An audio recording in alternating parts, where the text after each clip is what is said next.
presentation of Fox Sports. We are Baltimore. We are Wisconsin.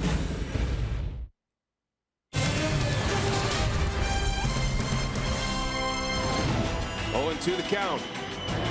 And it's in the dirt. Gets by. Here comes Braun. Throw to the plate. Not in time. It gets away. Braun scores. And the game is over. A wild pitch.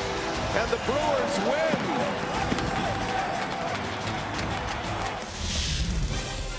First walk-off of the season for the Milwaukee Brewers, and it came against the reigning world champs. And now we are ready for Game 2. The Cubs and the Brew Crew on a beautiful night for baseball here in Milwaukee. How about the Brewers? They've won 3 straight against the Cubs going back to last year. They are 6-1 against Chicago in their last 7 games, trying to add to that trend. And a star is born. Waiver claim, Jesus Aguilar back in the spotlight again. Hi, everybody. We welcome you from Miller Park. Great to have you with us tonight alongside Bill Schroeder. I'm Brian Anderson. Sophia Minnaert is our reporter tonight. We'll hear from her in just a moment. First, some news. Ryan Braun is out of the lineup. He has a lower back strain. Not expected to be serious, but he is a scratch from the lineup tonight. Hopefully we'll see him in there tomorrow. That does put into focus Jesus Aguilar, though, and not normally are we getting waiver claims in the open this early in the season, but Jesus deserves it. Yeah, he was put on waivers in February by Cleveland, and the Brewers picked him up. They promised Aguilar an opportunity to make the ball club down in spring training. Not only did he make the ball club, he's found it impossible, talking about Craig Counsell, to keep him out of the lineup. In spring training, he had a lot of majestic home runs, but here in the big leagues, 5 games, he's got hits in each and every game. He's shown a good ability to hit the ball to the opposite field, so offense is one part of the equation for Jesus Aguilar. The other, and this was kind of a wild card coming in, he didn't know how good he was defensively, but he's been able to make the plays. He turned 2 big double plays in yesterday's ball game. Not the greatest range, but if he can get to it, he's going to be able to make the play. Good throw here to get the Brewers out of a jam late in the ball game. So he's been a nice surprise. Craig Counsell has been forced to keep him in the lineup.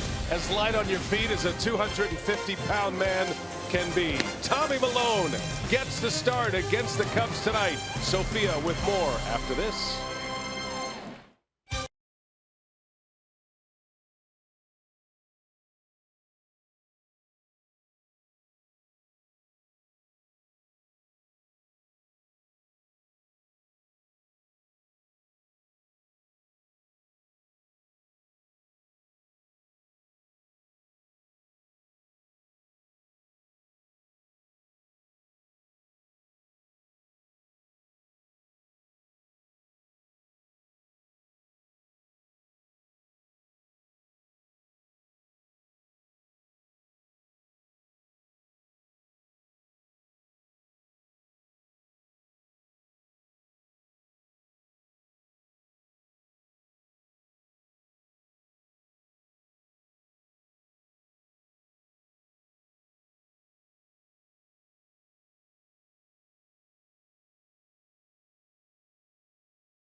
6 of their last 7 meetings against their division rival and World Series champion Chicago Cubs.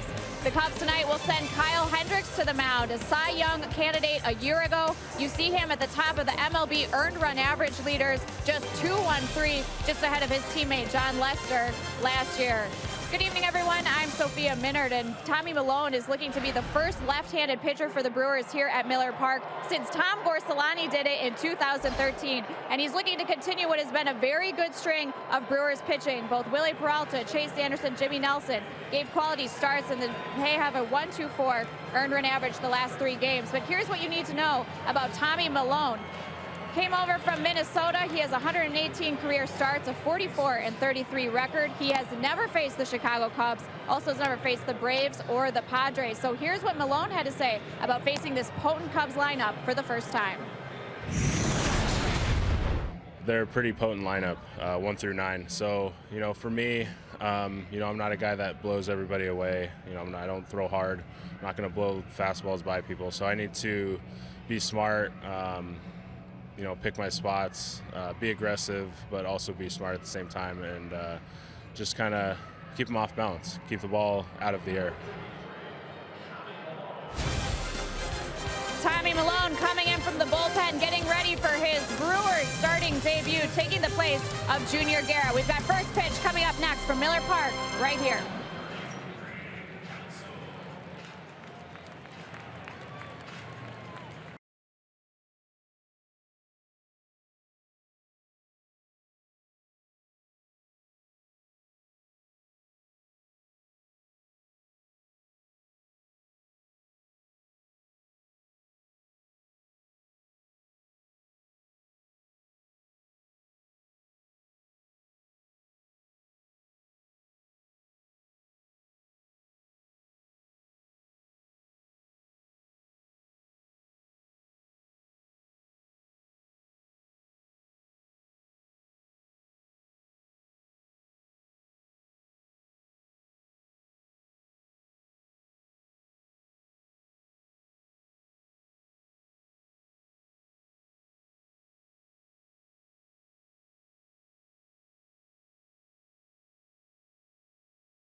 Ball tonight at Miller Park. Jesus Aguilar and the Brewers hit the field in their navy tops.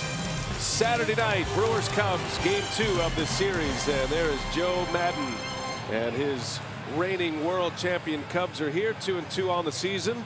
Took a series from the Cardinals, and the Brewers got them last night on that walk-off wild pitch. The Potawatomi batting order with Schwarber, Bryant, and Rizzo. Zobrist, Russell, and Contreras in the middle. Baez is back in there. Hendricks will bat 8th, the pitcher, and then Almora making his first start of the series in center field.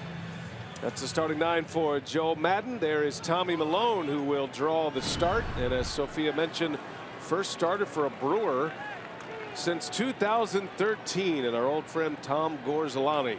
First pitch on the way, and Schwarber swings and pulls it foul, and away we go. Yeah, this is the spot in the rotation that Junior Guerra would be using, but he has a strained calf. He's going to be out for a while. Milone with a decent spring training, getting an opportunity against his Cubs offense. Milone came in for Guerra on opening day after that calf injury. And Schwarber swings and skies one, foul territory. And it'll be caught by Shaw. And a good start for Tommy Milone. Let's check the Brewers defense courtesy of Menards. Well, yet another different lineup for Craig Counts. You got Franklin out there in left field. He played 16 games last year out in left field, so he's familiar with that. Neuenhuis, Fames gets a start in right field. That's that guy Aguilar. He's forcing Craig Counts' hand to keep him in the lineup. Franklin just arrived yesterday, and Thames getting his first start as a right fielder. He has a number of starts in right as a major leaguer his first time around, so familiar territory for him. But for a guy who was signed and thought he was going to be the everyday first baseman, Jesus Aguilar has had other thoughts in mind when it concerns Eric Thames. Well, he's made it impossible for Counsell to keep him on the bench.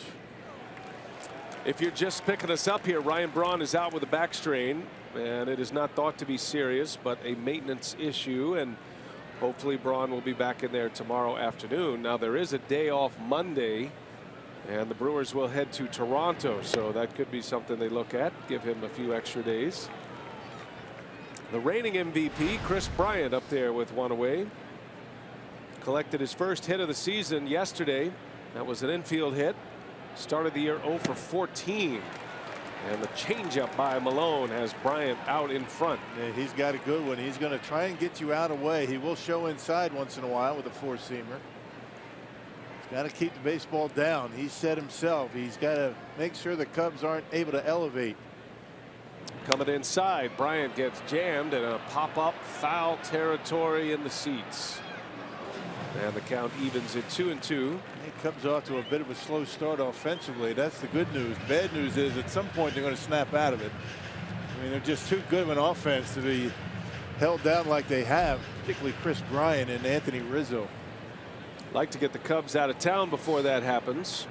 Brewers are going to see the Cubs at Wrigley in a couple of weeks now. April 17th they will match up as Bryant chases the changeup, and down he goes. 2 up and 2 down for Tommy Milone. Yeah, pulling the string. It's not just the speed, but watch the movement as it gets to home plate, going down and away to Chris Bryant. He just kind of waves at it and gets a strikeout. Milone, 30 years of age, second appearance of the season in his outing in relief for Junior Guerra. Went 2 innings and 2 earned runs and threw 36 pitches in that game against Colorado.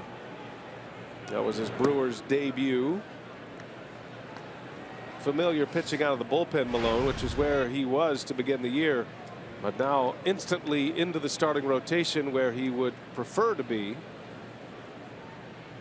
Facing Anthony Rizzo with 2 outs and a strike in there. 1-1 the count.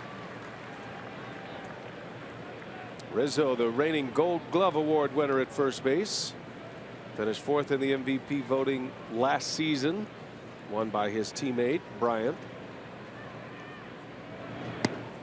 That's a good pitch right on the inside corner.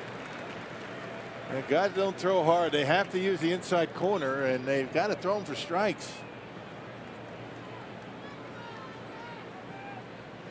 Last year, Milone with the Minnesota Twins, 19 games, 12 starts, an ERA of 5.71, and getting a fresh start here at age 30. He's pitched for the A's, the Twins, and now the Brewers, his third organization. Has never faced the Chicago Cubs. As a matter of fact, the Cubs are one of only 3 teams that he has not faced in the major leagues. He has not seen the Braves nor the Padres as of yet. And the only batter, in the Cubs starting lineup to have ever faced him is a guy on deck, Ben Zobrist. Zobrist's career against Tommy Milone, a .275 hitter. All those matchups in the American League, whether it be with Kansas City or Tampa Bay, is where they cross paths. 2-2 to Rizzo, and he pulls one extremely pulled foul.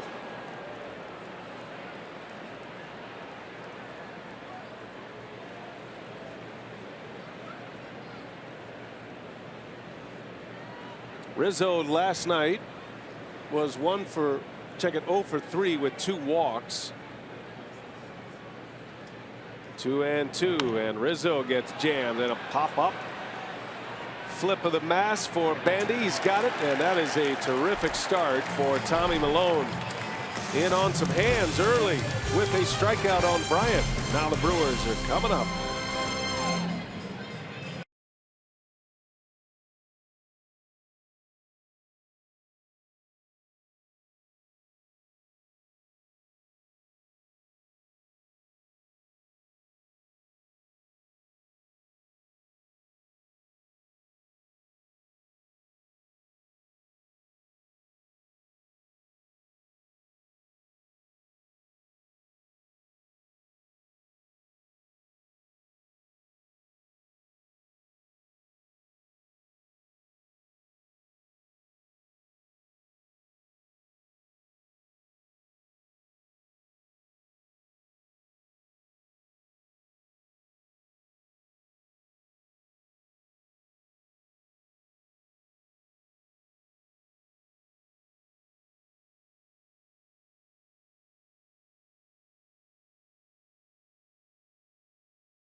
Presented by Potawatomi Hotel and Casino. Let the games begin.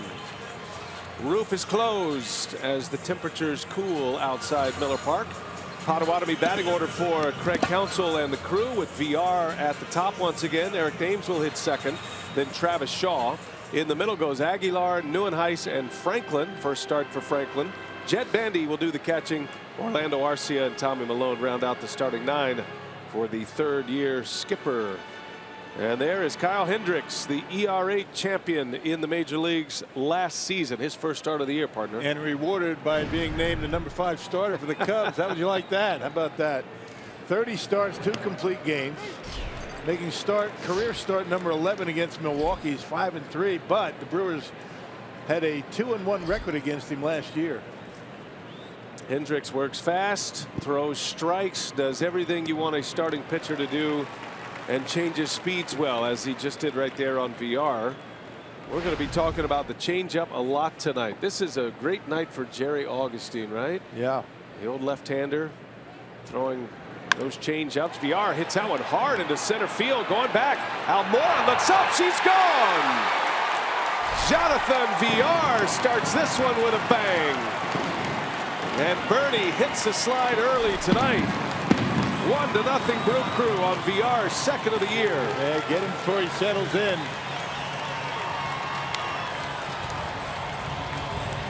Boy, nicely done by Jonathan VR, not trying to pull it. Goes right with it. He's got a terrific changeup. It was up in the strike zone, and VR goes right with it out there into center field, and gets the Brewers on the board quickly. His second homer of the year. That ball had some serious life off the bat. It was a letter high cutter from Hendricks, and VR launches it out of here. His 5th leadoff home run of his career, which brings up Eric Thames now. Tommy Milone retired the Cubs in order with a strikeout, and VR starts it with a homer. With Braun out with back tightness, Thames gets the start in right field tonight. Nick Franklin, the switch hitter, in left. Thames is going along pretty well in his first few days back in the big leagues. After 3 monster years in Korea, was the MVP of the KBO last season. Was a 40 player over there as well. Hits that one sharply right field, base hit. Back-to-back hits, a homer and a single, and the Brewers are off and running tonight. Yeah, Hendricks leaving that off-speed pitch up in the strike zone. This time Thames able to get up on top of it and hit it hard out there in the right field. You see the grip, kind of a circle change, and Thames able to wait back and hit it hard in the right field. So a good start for the crew. You wonder if the long layoff is affecting Kyle Hendricks. He last pitched on March 30th in spring training. So it's been a long layoff for him. After a 16-8 season last year and a major league best 2.13 earned run average, his statistics as he deals strike one to Travis Shaw just jump off the page. And it is interesting that Joe Maddon slots him in what is essentially the fifth spot. He is by no means a fifth starter, and don't call him a fifth starter, says the Cubs skipper. It's just how it laid out with Lester and Lackey and Arrieta, and then they wanted to get the left-hander Brett Anderson in the middle of this group, and figuring that Hendricks would rather have him start in Milwaukee in the controlled environment than say St. Louis, which is where the Cubs opened up. So here he is. Don't call him a fifth starter, but he's a fifth starter. He's pitching on the fifth day, but he's not the fifth starter, right? It's a tough league when you win the ERA title and you're last one out among the starters. No, he threw 190 innings, and they say if you give up as many hits as innings pitched, that's pretty good. 142 hits in 190 innings. That's incredible for Kyle Hendricks. And then when you add the walks to the hits, the old whip number, walks and hits per innings pitched, it is under 1, 0.98, which is fantastic. Anything that is close to 1 on the plus side is considered excellent. You go under 1, you've had a special season, and he did. And doing all of that at Wrigley Field. Struck out 170, has had a strikeout to walk ratio about 4-1.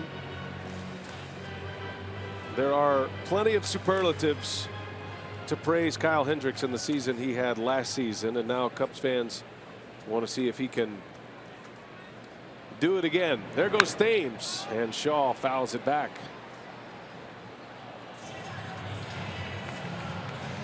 Thames has good speed. I've been talking to a few scouts who have him so far as the fastest Brewer to first base. Not saying he's the fastest, but of all the times that they have on record, he's been the fastest and still is running very well. Hear a lot about his power, but he has good speed. And he's shown very good work at first base. I mean, he has played left field. Now he's in right field tonight. Another versatile player for Craig Counsell. Full count to Travis Shaw. Thames goes, and that's rifled into right center.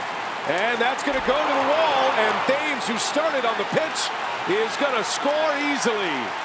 It is an RBI double for Shaw. 2-0 Brewers. Boy, how good has he been swinging the bat, Travis Shaw? He has been red hot. Yet another double, a fastball away, and just rips it over the head of Baez and out into the gap with Thames running on the pitch, able to score. That's a nice level swing for Travis Shaw, and finds that gap, and Thames talking about his good speed, able to score easily. That ball left the bat of Travis Shaw at 110 miles per hour. A rocket into the gap, his 5th double already to go along with a homer. And Shaw drives in his 6th, which leads the ball club as Aguilar takes strike 1. Just an extra base hit machine, isn't he? Doubles, homer. Aguilar with 7 hits, 2 of those coming yesterday, and his batting average dropped 40 points. That's how good he's going right now. And Aguilar into center field. Backing up on it is Almora. He's got it. Shaw's going to tag. Now he'll stop. Almora has a cannon. And a wise decision by Travis Shaw to hold up. And pretty accurate too. first out there, partner. Yeah, let's check out the Cubs defensively. Yeah, not a bad defensive unit. You got Schwarber, Almora, and Zobrist in the outfield. Bryant and Russell on the left side. Baez, Rizzo on the right side, and Contreras behind home plate. Hayward in center field last night. He gets the night off with Almora, a very skilled outfielder, in there tonight, making his second start. One away. Here's Kurt Neuenhuis. And Neuenhuis into left field. Going back on it, Schwarber at the track makes the catch for the out. Sounded good, didn't it? Sure did. Some loud outs, the last two hitters. And the Brewers are finding the barrel early against Kyle Hendricks. Yeah, which is what you have to do with a guy like Kyle Hendricks. Again, he hasn't pitched in a while. Maybe a little bit rusty. Get him while he really isn't all that comfortable out there on the mound. Brewers have been able to take advantage. Well, here comes Nick Franklin in his first Brewer at bat. Just arrived to the ball club yesterday. Brewers claimed him off waivers from the Tampa Bay Rays. Switch hitting super utility man. Super as in can play infield and outfield. Much better from the left side than the right. More power from the left side.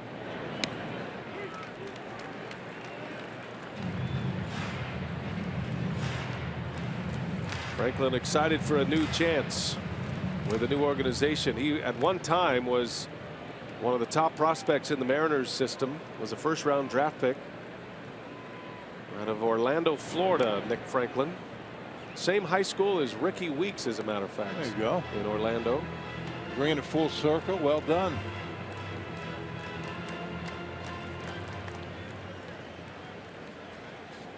I'm sure the nerves are flowing for Nick Franklin. You always want to impress your new teammates, and he is forced into action a lot earlier than he imagined, I'm sure.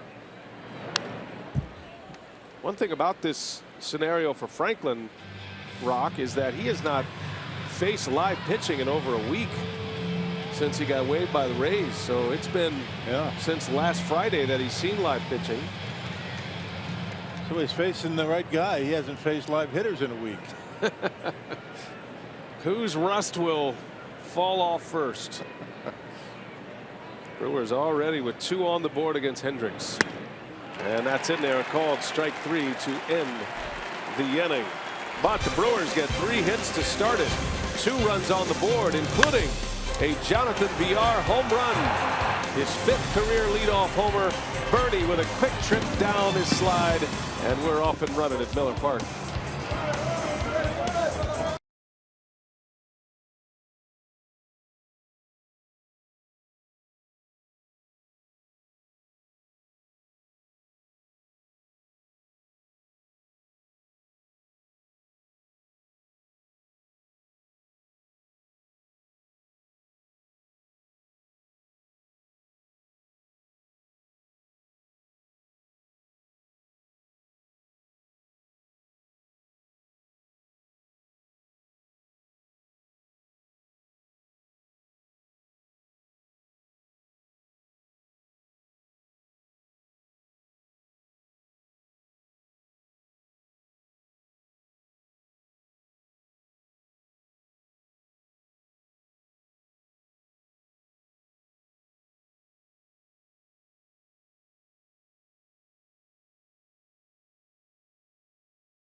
home run.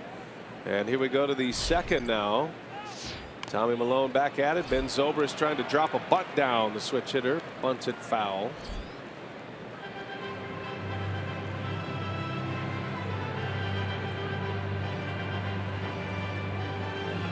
Zobrist hit a home run last night.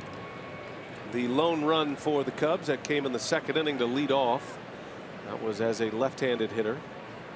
2-1 game last night. The Brewers won in 11 innings on a walk-off wild pitch by Mike Montgomery. That's how the game ended. Braun scored the winning run and might have tweaked his back on that play. Had a bit of a collision sliding into home plate with the pitcher Montgomery. There's Zobrist pulls one foul. That'll be in the seats. Yeah, it was a base hit, a walk, a hit batter, and a wild pitch that won the game for Milwaukee. That was Montgomery's third inning. And you can see a little fatigue setting in. So Braun sits tonight with a little tightness in the back. And the Brewers pick up their second win of the season last night in a game that lasted nearly 4 hours but had a good outcome. Little soft liner is going to fall for a base hit. Zobrist singles. And a lead man on for the Cubs here in the second inning. Yeah, able to wait back nicely on an off-speed pitch that stayed a little bit up in the zone. Zobrist very good from both sides of the plate and has good back control. And here is Addison Russell now, the very talented young shortstop for the Cubs. All-star last year. Russell and Tommy Milone are connected in an unusual way. Both former Oakland A's. Addison Russell was in the minor leagues at the time, but you remember the trade that sent Hamill and Samardzija from the Cubs to the A's. That was Addison Russell going from Oakland to Chicago in return. Now Tommy Milone was pitching for the A's and actually pitching very well at the time in the rotation for Oakland. But because the A's made the deal, as Russell lines one to left, back-to-back singles. Once Oakland made that trade, those two starters that they got from Chicago went into the rotation. Tommy Milone went to the minor leagues with Oakland and never resurfaced. He was eventually traded to the Twins. So in a roundabout way, Addison Russell is the reason Tommy Malone's time in Oakland came to an end. Yeah, at the time Tommy Milone was 6-3 with a .355 earned run average, so kind of a tough break for him. Ended up getting traded to the Twins. One of the many key trades that the Cubs made to build this current roster. 2 on to start the inning on a couple of singles. Here is Wilson Contreras. Back behind the plate tonight. He and Montero share the catching duties.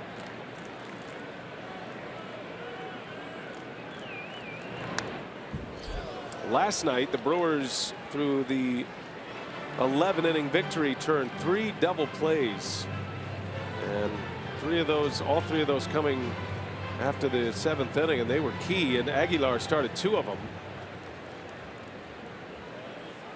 Brewers finally tightened things up defensively last night after a shaky start defensively in the first series of the year against Colorado.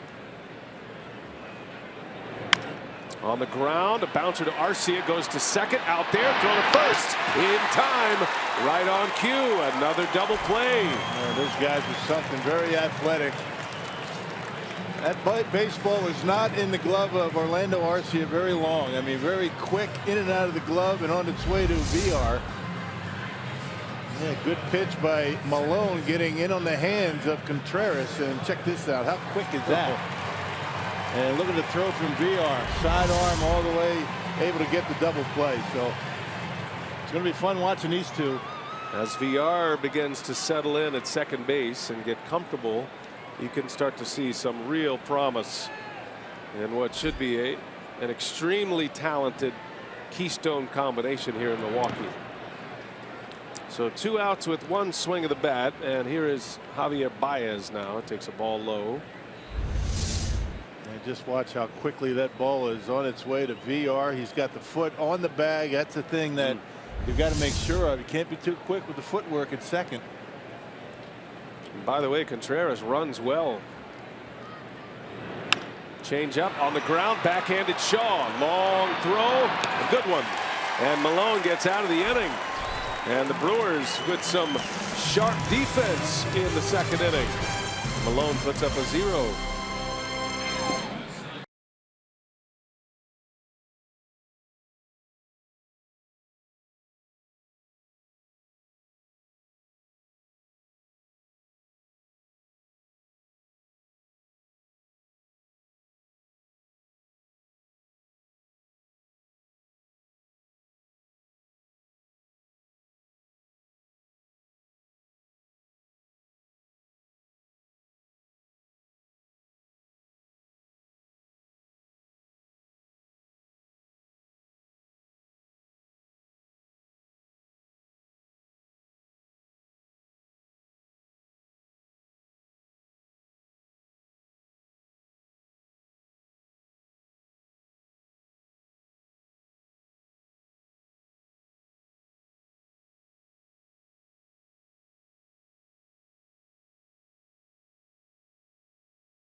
Against Kyle Hendricks and the Cubs here in the second. Our scoops from the clubhouse brought to you by Car Soup, talking with manager Craig Counsell before the game. In case you're just joining us, Ryan Braun was a late scratch with back tightness. Counsell said it's something that has been bugging him since Wednesday, but not considered serious, likely just a day of rest. Said he would not yet rule out Braun's availability for tomorrow.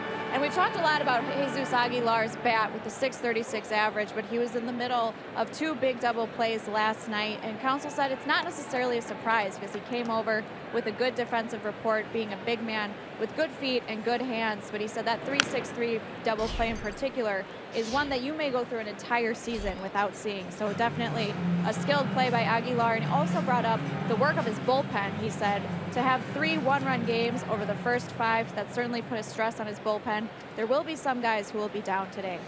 Yeah, and you figure Neftali Feliz could be one of those, pitching in 3 consecutive games.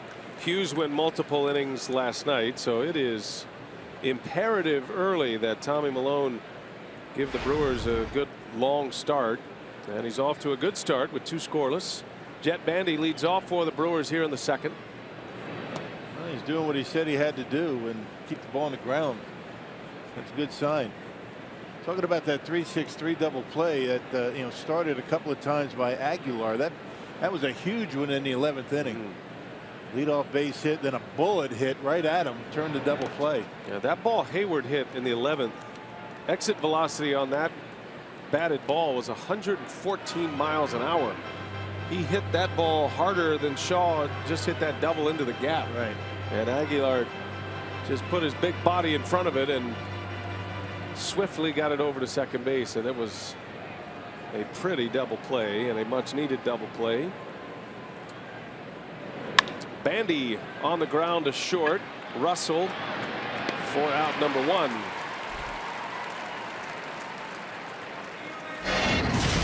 Three double plays last night. Aguilar started 2. This was pretty routine, but you like the spin and the accurate throw, and then got himself back to the bag. And this is the one you're talking about, Rock. Yeah, I mean, look how accurate he is with those throws. A lot of first basemen try and get rid of that baseball too early, too quickly without setting their feet, throw it away, or make a bad throw. We weren't able to do the relay to first, but he did that beautifully.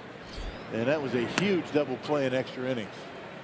Orlando Arcia with 1 away takes strike 1 from Hendricks. Arcia has already impacted the game defensively. This kid is something special with the glove. He has everything and more you would ask for from a shortstop. Range, quickness, arm strength. He's got a great feel for the game. Just got sawed off there, and that's a very easy play for Contreras. 2 outs. Well, right now the Milwaukee Bucks are in Philadelphia taking on the 76ers. And if you're looking for that game, it's being carried on Fox Sports Wisconsin Plus. For a list of channels and providers, go to foxsportswisconsin.com/plus. And as always, it's available on the Fox Sports Go app. Bucks with a magic number of 1 to secure a playoff bid. And they're hoping to secure that tonight. There's a shot by Malone, but right at the Gold Glover Rizzo, and a race to the bag. And Hendricks has a very quick 1-2-3 second inning. 2-0 Brew Crew. We go to the 3rd.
Third here at Miller Park. In our minor league report, we start with the Biloxi Shuckers. It was Jorge Lopez last night picking up the win. 6 innings of work for him, 6 hits allowed, shutout, and 7 strikeouts for him on the night as the Shuckers pick up their 2nd win of the season. And we turn now to the AAA. Brett Phillips had the game-tying 2-run homer to tie the game at 7 after the Sky Sox were down 5-2 heading into the 9th. And then it was left fielder Kyle Wren who hit an RBI single to secure the team's 2-0 record. He went 2 for 5 on the day, and again, that walk-off RBI single in the 10th. And it was a great day. All 4 minor league affiliates for the Brewers guys picked up the win yesterday. Yeah, good day across the board for the farm system of Milwaukee. And I saw Frank Wren in the ballpark, former general manager of the Braves, father of Kyle, who now has a walk-off hit this season. Hendricks leading off for the Cubs, and a high pop-up. Aguilar is there, and he's got it for out number 1. Locking in on that minor league report. Sophia's all over it. Yeah. Sophia and Lane Grindle are the Brewers minor league experts, which is a good thing because we get good reports from those guys each and every night. You think Brett Phillips was laughing after that home run? I'm sure he was. It's a daily occurrence, the Brett Phillips laugh. Just do the Google search on Brett Phillips laugh and you'll see what we're talking about if you don't know. It's painful. It's authentic, but it's painful. Yeah, I mean, really painful. 1 away for Albert Almora. Cubs center fielder batting 9th.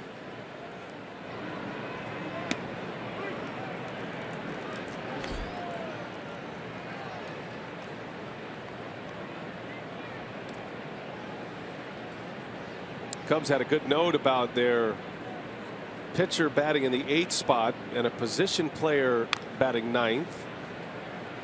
prior to 2015, the Cubs hit the pitcher in a spot other than ninth in the batting order. Check this out, Rock.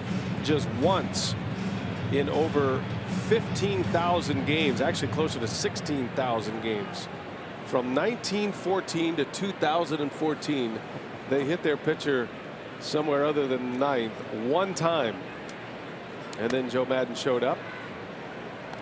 And it's happened quite often. That is a recent phenomenon with a number of teams. The Cardinals were doing it. The Brewers did it from time to time. And it's a tough sell for a position player to hit behind a pitcher. Last year, the Cubs hit the pitcher 8th in the lineup on 8 occasions. This is already the 5th game where they've hit the pitcher 8th. Year before that, 12 times. If you're into the numbers and the trends. And Joe Maddon, what I've talked to him about is, aside from getting a man on base, a position player in front of the top of the order, he likes using the 9th position in the order as a bit of a test spot for a young hitter. On the ground, Arcia, long throw, and a base hit for Albert Almora. That'll be an infield hit. Found the hole at short. Arcia made it look good, but no chance to get Almora there. Yeah, and that number 9 spot for a position player, it's almost as if you have a double leadoff hitter. And the idea perhaps is to try and get a few more guys on in front of Bryant and Rizzo in the batting order. No real chance for Arcia on that play. Made it look good, but not even close. Back to the seats.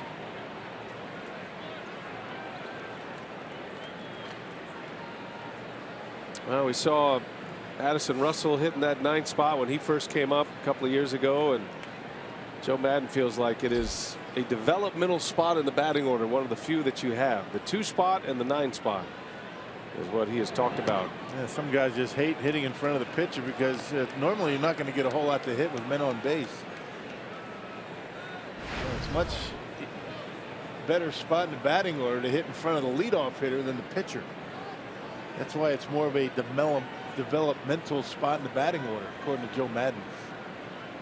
Back to the top of the order, and Schwarber now with a runner at first. And with the shift on, Malone working inside on Schwarber. The 3 infielders on the right side. Brewers among the shiftiest teams in all of baseball last year.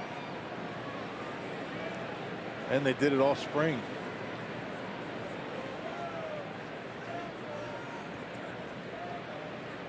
All in a strike, and Schwarber takes strike 2. Yeah, do it in spring training to get some of these new guys like, Thames and Aguilar and Travis Shaw to get accustomed to the different spots in the infield. You can see Shaw right now playing in the hole between first and second. That was not the case yesterday. They had Shaw over there in what is the shortstop position, but tonight Arcia and Villar basically stay in their spots, with Shaw moving across the diamond.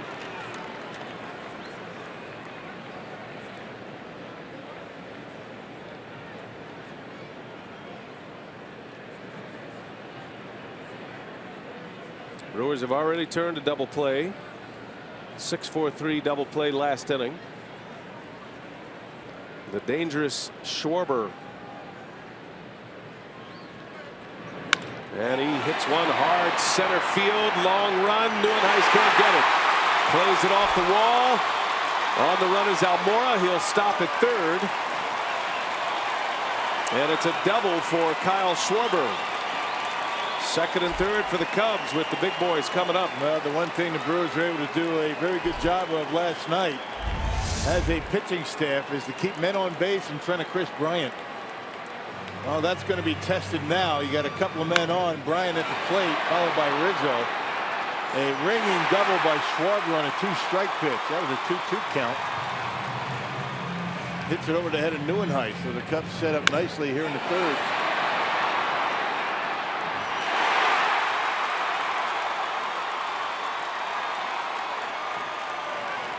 Left for a strange cover, as you saw the second baseman Villar going all the way across to cover third base.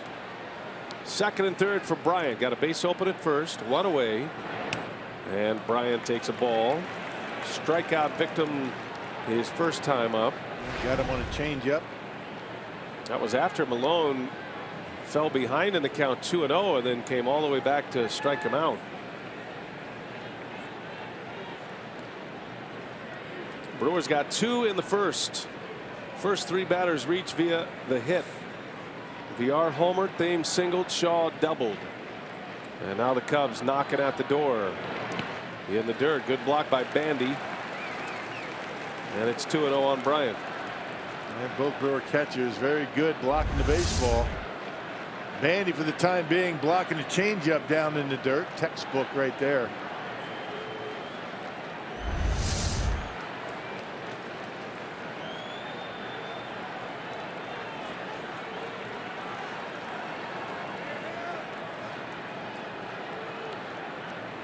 Two and nothing on Bryant. And that one's in there, a strike. Changeup again. Very similar to the sequence that we saw in the first inning against Bryant, where he threw him a 2-0 changeup to get back in the count. Fascinating watching Malone pitch. He knows he doesn't have the big stuff. He paints as best he can, changes speeds, he works fast. There's a fastball. That's about his best fastball right there at 89 miles an hour. Yeah, very rarely touches 90. And you might think he's being careful with Chris Bryant. That's not the case. You got Rizzo on deck. You don't have to face him with 1 out and the bases loaded. He's trying to make a perfect pitch. Almora singled, Schwarber doubled. 2 on, 1 out. And Bryant lines one to left, base hit. That's going to get down into the corner. It'll score 2. And Bryant on his way to second with a 2 RBI double. We're all tied.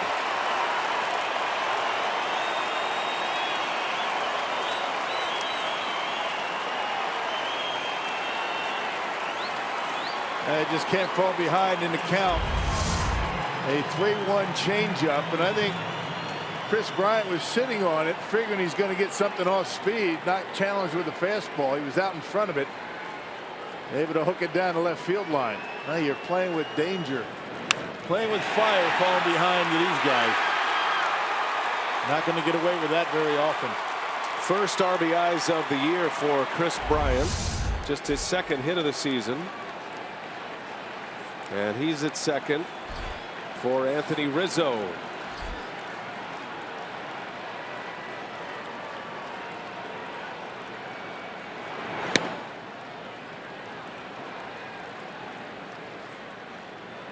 Rizzo popped up to the catcher his first time up. He got jammed and hit it right up the pipe at home plate.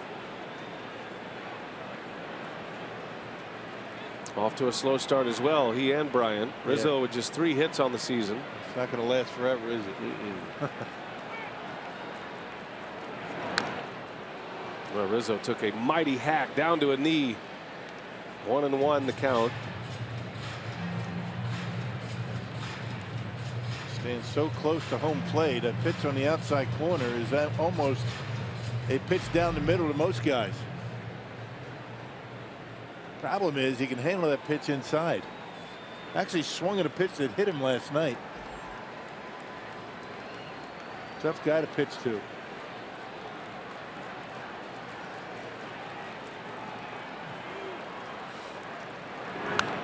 And Rizzo late on that one, fouls it away. The Brewers starters have been so good recently. Tommy Malone with that hit by Bryant has just allowed more earned runs with that one swing than any of the starters the last 3 nights.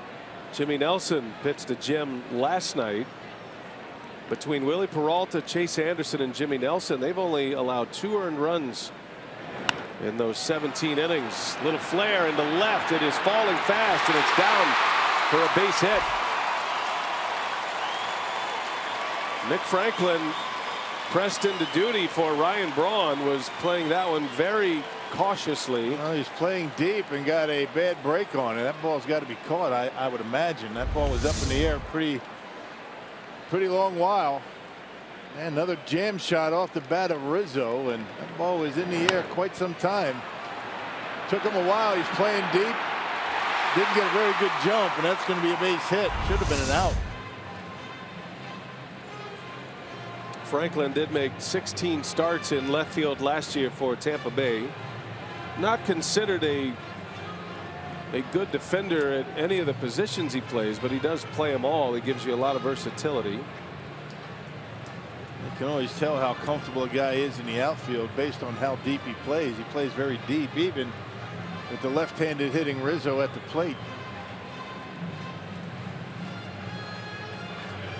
So that's going to put Ben Zobrist at the plate with runners at first and third and one out. You can see Franklin's innings by position throughout his career. Second base is his home, but he has been floating around in the outfield, and when he does play the outfield, it's usually left field. At least that was the case last year with the Rays in his 60 big league games. Speaking of utility men, here comes Zobrist. Zobrist singled his first time up. Now has 16 career at-bats against Tommy Milone. Only 3 Cubs that ever faced Milone. Zobrist is the only one in the lineup, as Rock mentioned. And the Brewers could use a ground ball double play to get out of this one. 2 runs are in for the Cubs.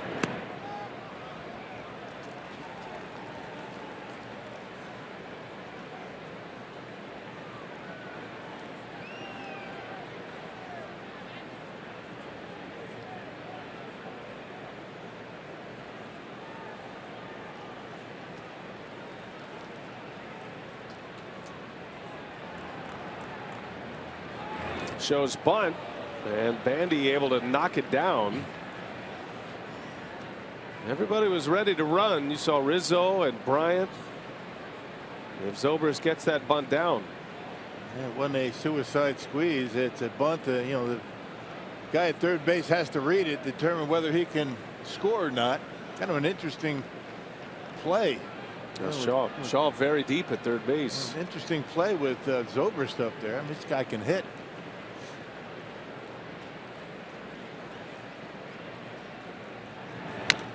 Chopper to short. Arcia coming in, goes to second, out there, throw to first, not in time, and a run is in. Bang bang.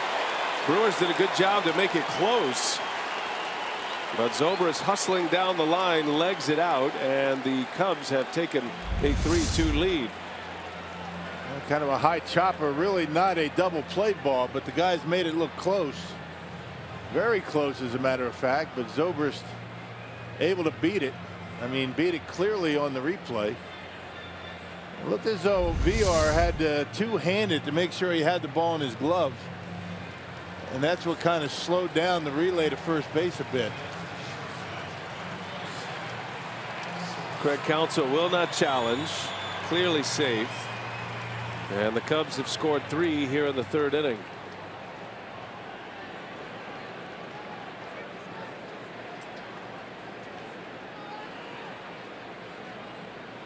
Runner at first, 2 outs for Addison Russell.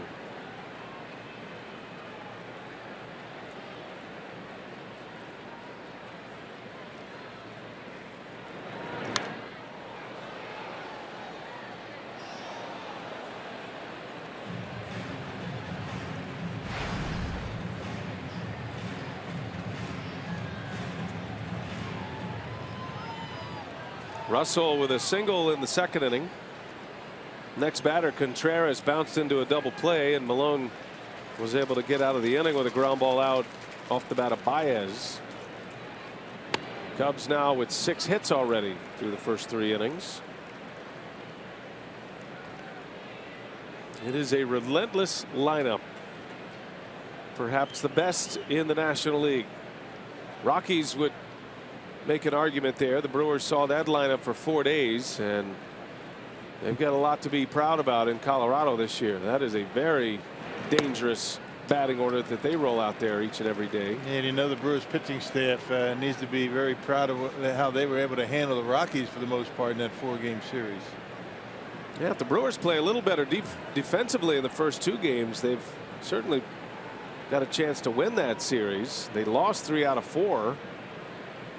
But all close games that came down to a play here or there.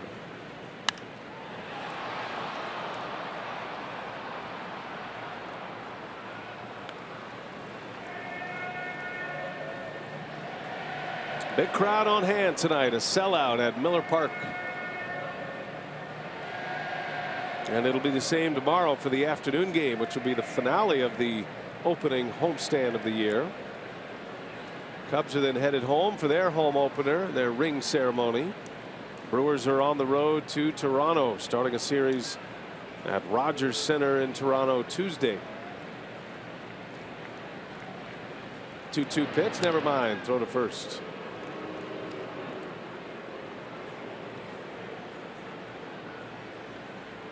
Don't have to worry too much about the Cubs stealing bases. They don't do it much.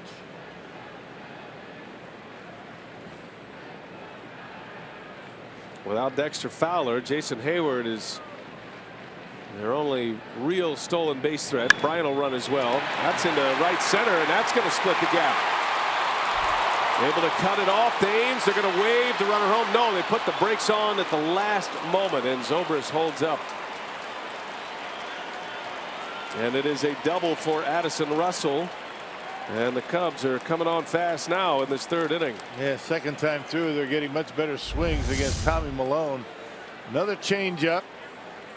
Almost as if they know they're coming. That wasn't a bad pitch. It was down and away. Look at the way Russell goes down and gets it. Just kind of flicks the wrist at it and able to find the gap out there in right center. And bends over, so that big turn. It's on the brakes, heads back to 3rd. Third base coach Gary Jones with a wise move to hold up Zobrist. So here is Contreras. 2nd and 3rd, 2 outs. Malone trying to survive this 3rd inning. 3 runs are in. There's a wave and a miss. Big cut. Had him out in front of the changeup. 5 hits for the Cubs in this inning. RBIs from Bryant, who drove in 2, and Zobrist drove in 1 on that fielder's choice.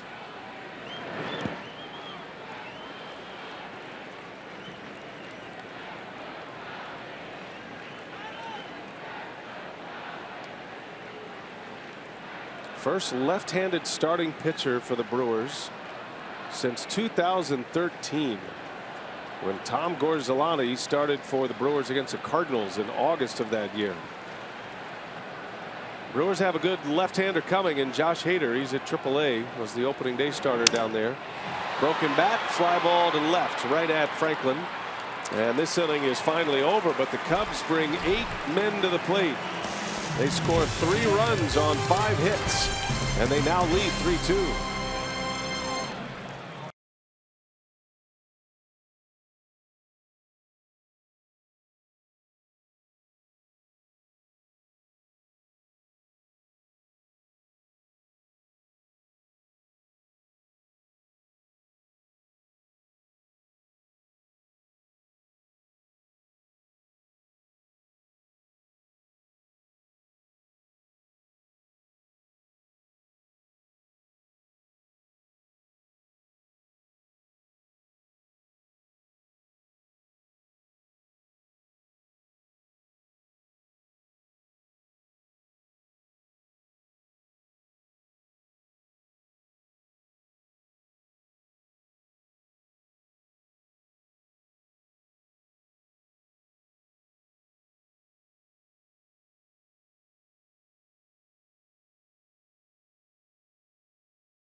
third anyway. Hey, celebrate Jonathan Villar's league-leading 62 stolen bases in 2016. That's Sunday, April 23rd, as all fans in attendance for the Crew's matchup with the Cardinals get a VR stolen base counter bobble, courtesy of Toyota. And speaking of counters, about number 2 for Jonathan Villar in the first inning. A leadoff home run for the Brewers' second baseman. Brewers scored 2 in the first. And the Cubs have answered with 3 in the third. Chicago leads it. We go to the Brewer half of the third inning, top of the order now. And VR on the first pitch, a fly ball deep center.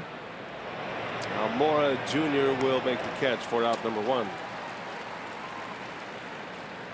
Hendricks has settled down now. He gave up hits to the first 3 batters. He has now retired 7 in a row and done so very efficiently. Second at bat for Eric Thames now, who singled and scored in the first. Well, the plan against Hendricks is there's no sense in really waiting around and working the count, but because he's not going to walk you. He doesn't walk guys. He likes to work ahead in the count. You don't want to have to deal with that changeup when you're down to 2 strikes. So you're going to see a lot of Brewers attacking first pitch. That's what they did in the first inning.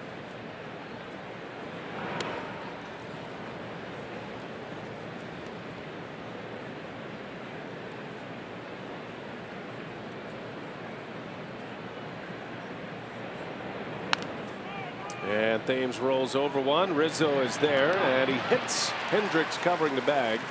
Just got Thames. Yeah, that's that changeup we were talking about. You know, he pulls the string on you with a good arm action, then it kind of dives away from the left-handed batter, and a lot of times you're going to roll over on it. A lot of 4-3s and grounders to the first baseman. If you're a left-handed hitter, there's that circle changeup. Watch it go down and away as it gets to home plate, right off the end. Hendricks leading the majors in ERA, the first Cub to do that since Bill Lee, 1938. Chicago Cub pitcher, led the league with a 2.66 earned run average. Hendricks has always pitched well at Miller Park. A 1.82 career ERA in 5 starts at Miller Park. He's 3-1. He's only given up 6 earned runs in those 5 career starts in this venue.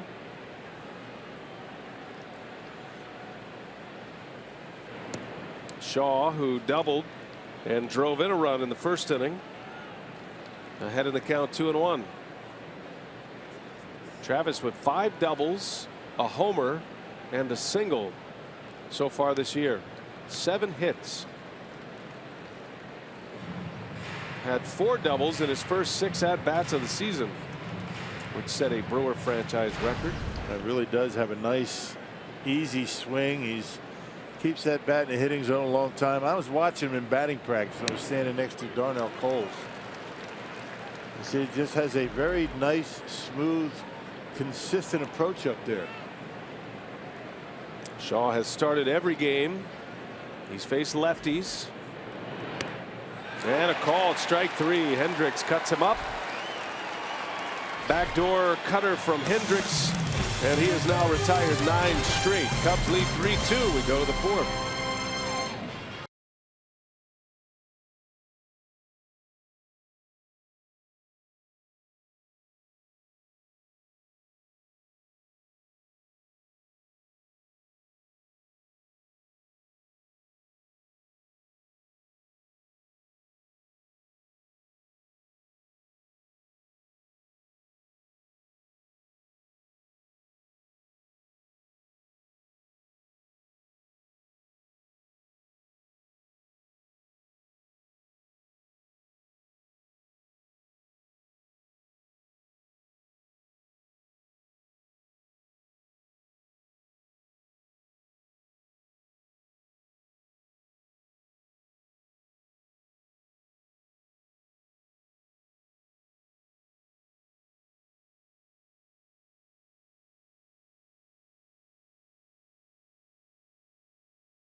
And it's Dell's Day here at Miller Park. One of the original ducks is on hand today outside by the clock tower entrance, and summer is coming up.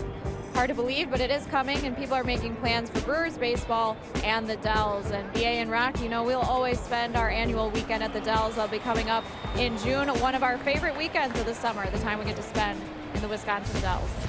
No question. And an opportunity to see Jerry Augustine go down a water slide in a Speedo. Had the belly cam going one year.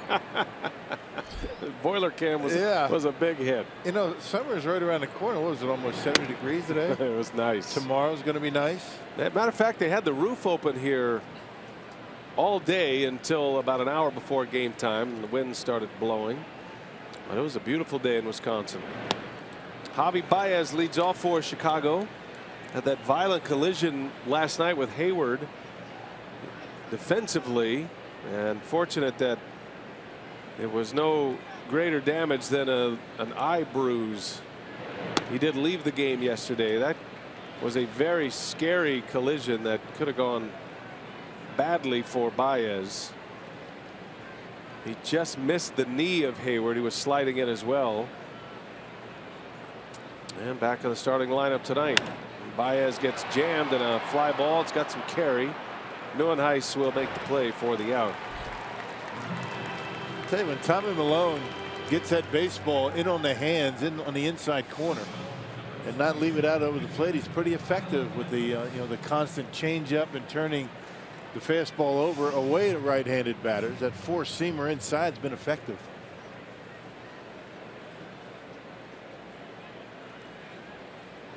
Faced 8 batters last inning. Cubs scored 3 runs on 5 hits.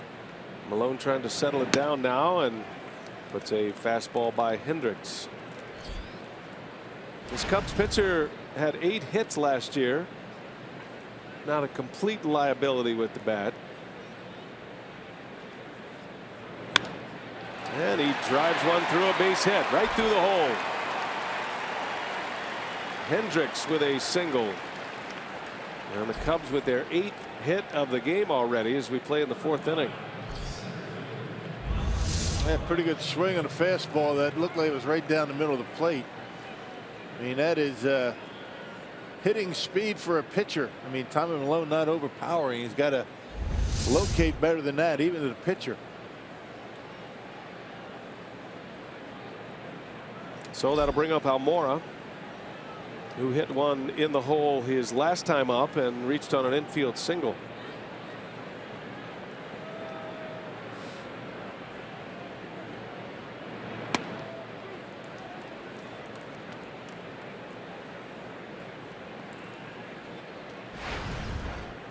Talented young center fielder here, Almora. He'll share playing time. First opening day roster for Almora.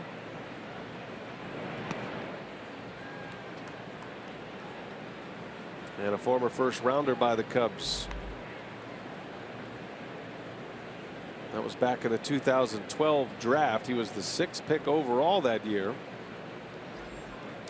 We saw a good bit of him last year. He played in 47 games with the Cubs last season.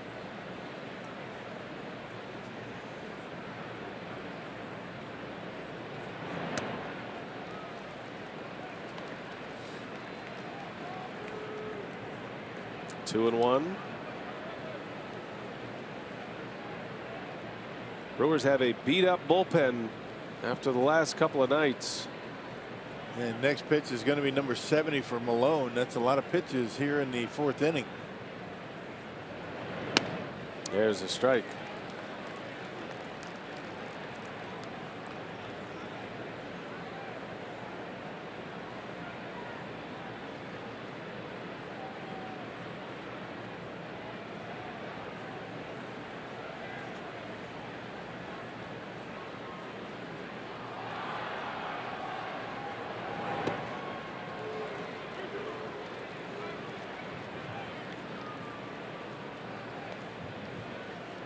Malone's been part of a couple of big trades. He's been on the other end of them. Traded from the Nationals to the A's in the Gio Gonzalez deal, and then he was traded from the A's to the Twins Brewers signed him as a free agent to compete for a rotation spot. Ooh, that one didn't miss by much. Almora draws the walk, and now the Cubs are threatening again as we go back to the top of the order. And once again, the bottom of the order getting on base. Can't allow that when you got the top of the order for the Cubs. With men on base, making it very difficult. Brewers did a good job of that last night. And this one clearly down in the strike zone. Good eye by Almora. Derek Johnson, the pitching coach, chatting it up with manager Craig Counsell. This is not a decision Counsell wants to make in the 4th inning, but he might be forced to. Here's Schwarber now. Hit a bullet for a double over the head of Neuenhuis in the 3rd inning.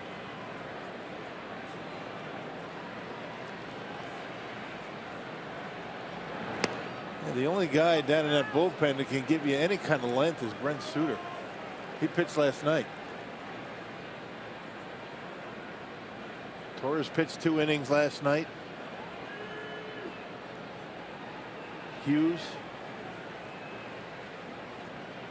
Not to say they're not available, but Craig Counsell doesn't want to have to use them. Big swing by Schwarber. Out in front of a curveball. And bottom line is Tommy Malone's got to get through a couple more innings.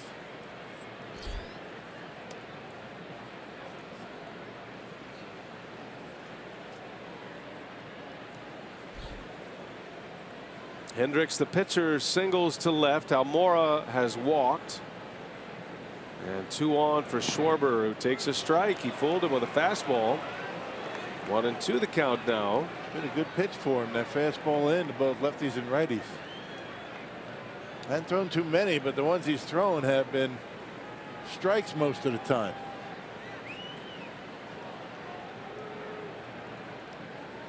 Schwarber, in the last game of that series with St. Louis, hit a 3-run homer. Decisive home run on Thursday. His first home run of the year. And all 3 of his RBIs coming with that swing. ACL tear last year on the left knee in the 2nd game of the season, and ended up rehabbing all year. He made it back for the World Series a year ago. 2-2 pitch, and a chopper off the foot. This was the home run Thursday. Schwarber had gotten off to a bit of a slow start, but he is the new leadoff man, and that doesn't mean he's not going to bat with runners on base. And it came around his spot. 3-run homer gave the Cubs the lead. A 400+ foot blast in St. Louis against a lefty. Yeah, he can hit lefties. A ringing double off of Malone his last time up.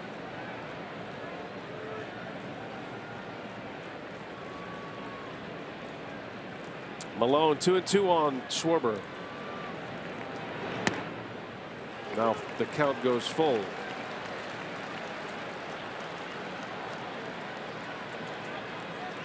Tommy had a quick 1st inning, 3 up, 3 down. Gave up back-to-back hits in the 2nd, but then a double play and a ground out cleaned up that inning for him. And then the Cubs scored 3 last inning, and they're back at it here in the 4th. 8 hits already for the Cubs. As Schwarber takes a called strike 3. Front door cutter. Got him. Nice pitch. Once again trying to tie him up inside. He got him that time. And the double that Schwarber hit was a fastball away. Front door to cutter. He checked his swing. Couldn't hold up. Right on the edge. Good pitch. That's a big pitch for Malone. 2nd out of the inning. Well, here comes Bryant, who doubled in 2 runs in the 3rd. 2 on, 2 out for the reigning MVP.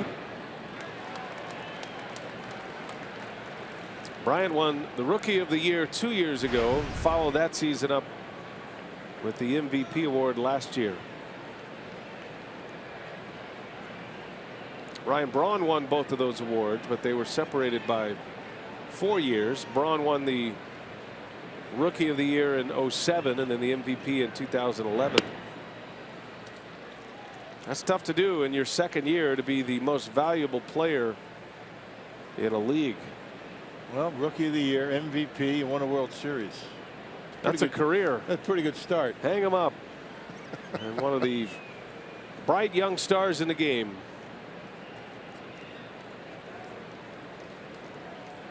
One and one to count. A strike on the outside corner. Ball at 2 strikes on Bryant. And it looks like Laz Diaz giving Tommy Milone just a bit off that outside corner. Why not? Says the former catcher. Always looking out for your pitchers, right? Frame them nicely, you should get them.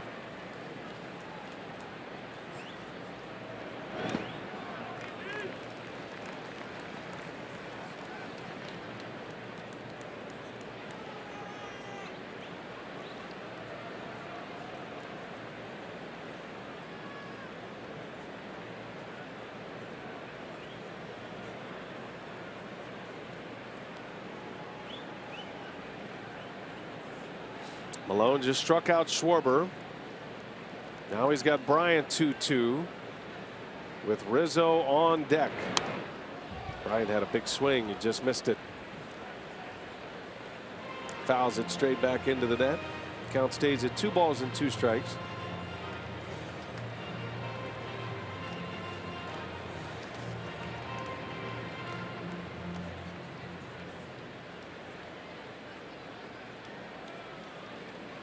Malone making his 4th start of his career at Miller Park.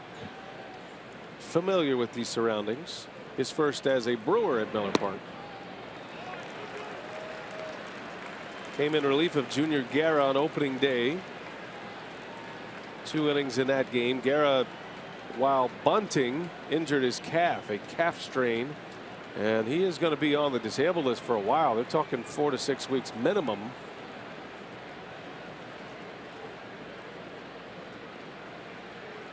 So the Brewers are going to have to find somebody to lock down that spot in the rotation, and Malone gets the first crack at it. Bryant, little jam shot. That's going to fall, a base hit. Runners were on the move, and coming in to score is Hendricks. So Bryant, little handle hit, drives in his 3rd run of the game, and the Cubs lead at 4-2. Yeah, a little fister into center field. It was a fastball up. Only 88 miles an hour, but you know, Chris Bryant was so strong. You knew he wasn't going to be hitless very long, and able to get on top of one, dump it into center, and score a run. Yeah, the issue with allowing Hendricks, the pitcher, to get on. Almora, the number 9 hitter, you're just asking for trouble. Yeah, single and a walk at the bottom of the Cubs order, and Bryant, who had not driven in a run this year until today in his first 4 games, now has 3 ribbies. And it's Rizzo now with runners at 1st and 3rd and 2 outs. Could be a game-changing moment right here, even though we're only in the 4th inning. You say that because Kyle Hendricks has settled down on the mound for the Cubs. He's retired 9 in a row now since that shaky start.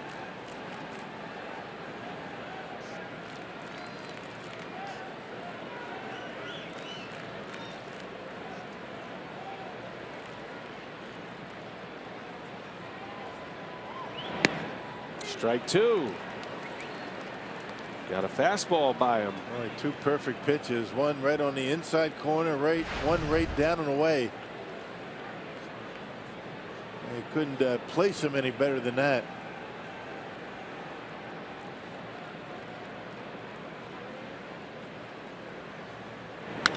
And another fastball is lined into center.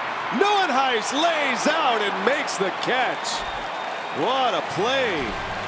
Almost lost his belt. Fantastic catch. Even Keon Broxton appreciates that. Kurt Neuenhuis, maybe a game saver. Heck of a play by the Brewers center fielder. And the inning is over. Cubs get a run, and they lead 4-2.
Head to the home fourth, and a reminder, Brewer fans, if you can't catch the games on television, you can stream them live on your mobile device with Fox Sports Go. Download the app, take Fox Sports Wisconsin and Brewers baseball with you wherever you go.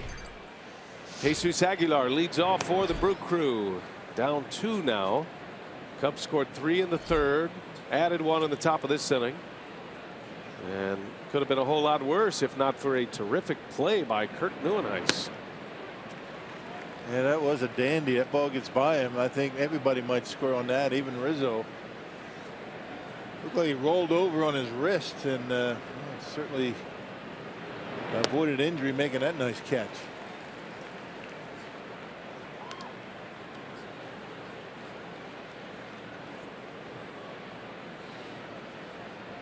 Neuenhuis due up second, with Franklin to follow.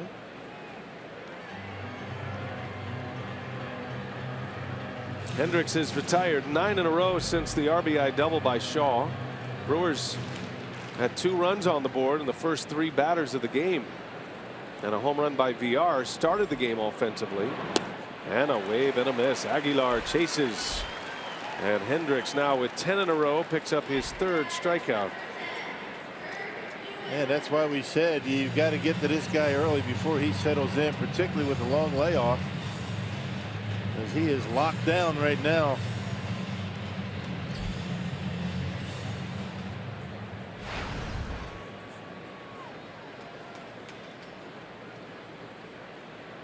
Neuenhuis has 1 home run this year, and it tied the game against Colorado on Thursday afternoon.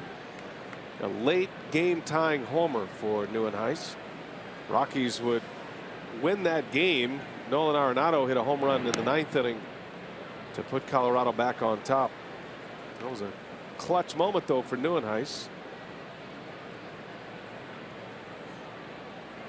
Hit 13 home runs last year, 11 of them coming at Miller Park. Did have one at Wrigley.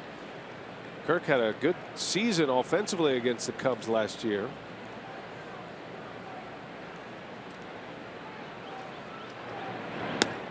And he takes a strike from Hendricks.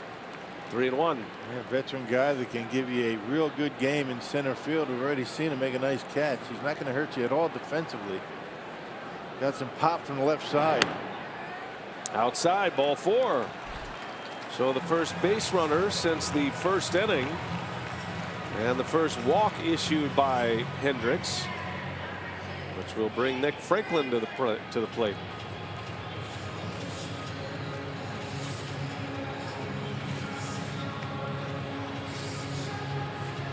Former 1st-round pick by the Mariners in 2009, Nick Franklin.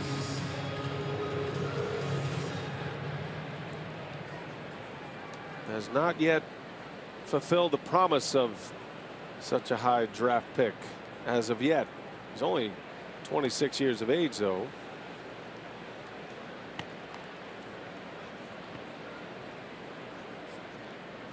Last year hit .270 with Tampa Bay in 60 games. 45 of those were starts, and spent the other part of the schedule in AAA for Tampa Bay in Durham. Hits that one high and deep to right center field. That's way back there, and goodbye. Nick Franklin with a 2-run home run. And just like that, we are all tied up. Wow. Welcome to Milwaukee, Nick. He'll take a week off and then a homer. That's got to feel good for him. Wow. Ties it up. That was a blast out there into right center.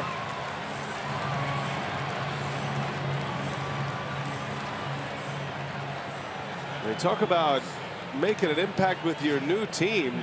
2nd day on the job, and Nick Franklin forced into a starting duty tonight with Braun out.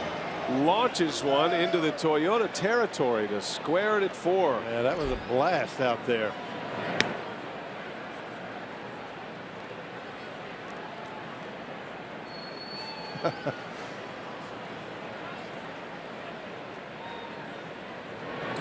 Jet Bandy takes a ball. A nice easy swing. At some point tonight, that smile is going to come off his face. I don't blame him either. That's no wall scraper.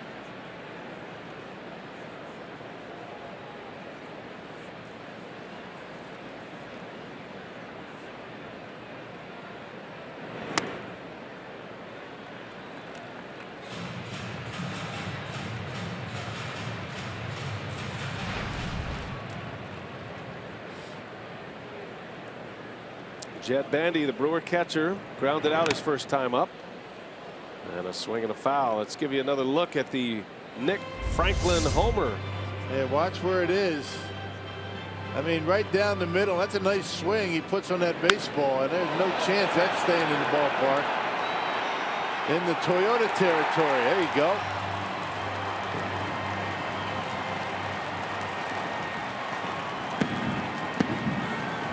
A happy man, not sure who he's pointing at, maybe the bullpen out there, but he is on the board with his first home run as a Brewer. And now Bandy sends one high in the air, right field. Back is Zobrist, and he'll make the catch just shy of the track, and the second out.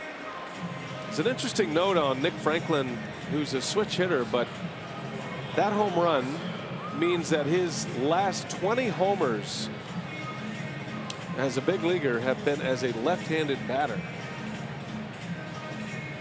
So he's giving you the power threat from the left side. And I'm sure most of his playing time coming as a left-handed batter, even though he's still a switch hitter. Hey, Greg Counsell had a lot of options that he could have gone to instead of Franklin tonight. All right-handed. You got Santana, Perez, Keon Broxton. He goes with Franklin and he delivers. Nick Franklin is a guy who, as a rookie in 2013, hit 10 homers and had 20 steals as a rookie for the Mariners. So he's got some game in him, and the Brewers are hoping he finds it here with his third organization. What a great feeling for him.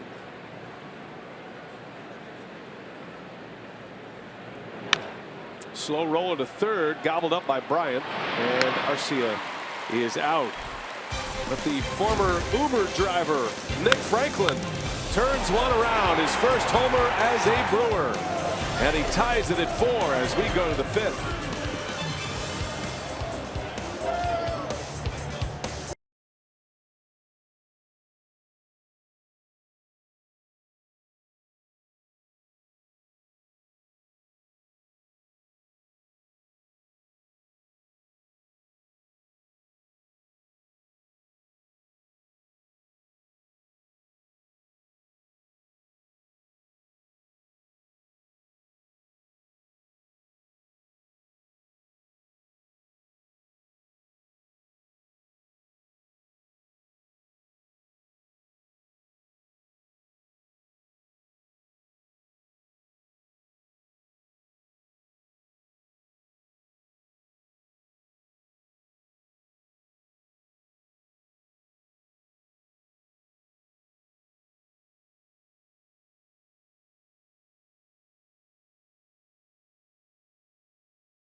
Run, his first Brewer hit is a long ball in his first career start as a Milwaukee Brewer. He's only been here for 2 days, and we're all tied at 4, and Craig Counsell will now make some changes. He is going to take Malone out. Hernan Perez will come into play short on a double switch. That takes Arcia out of the game, and the new pitcher rock is Jan Marinez, who will try to give the Brewers a few innings.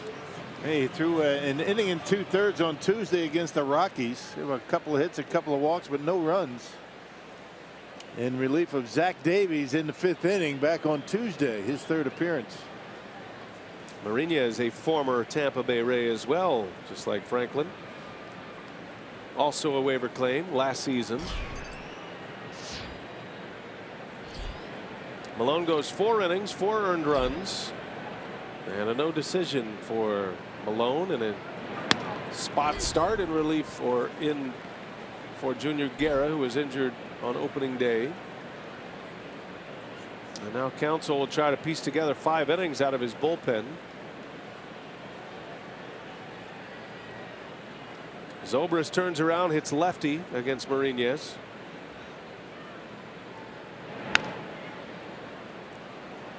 They go from a soft throwing left-hander to some power with Mourinho with the big sinker. Sinker slider for Jan Mourinho. Pretty big contrast for this Cubs offense to deal with.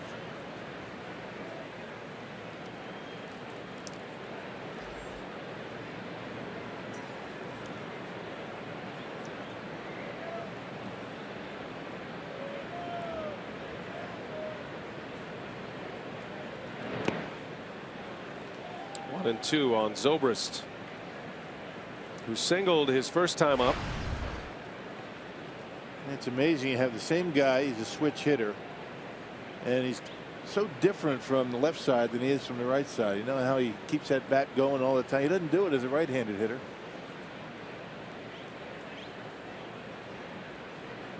World Series MVP last year. Yeah, that back and forth. He doesn't do it as a right-handed batter. You know, a lot of guys, switch hitters, use a different bat, left-handed and right-handed. Last year hit over 300 as a right-handed batter, but the career splits are good. He gets a lot more left-handed at bats, significantly more home runs because of the plate appearances as a lefty. Ouch. Foul ball, looked like it was off the foot of the umpire. 1-2 the count on Zobrist.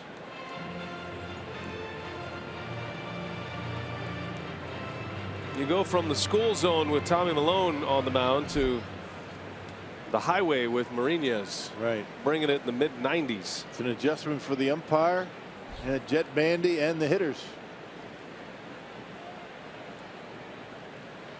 1-2 on Zobrist. 2-2 now. By the way, the measurements are in, Rock, on Franklin's homer. 422 feet. Yeah. From a little guy. I'm all in for that. Little. He's not a big guy. He's a lot. He's like half your size. I wouldn't say little, though.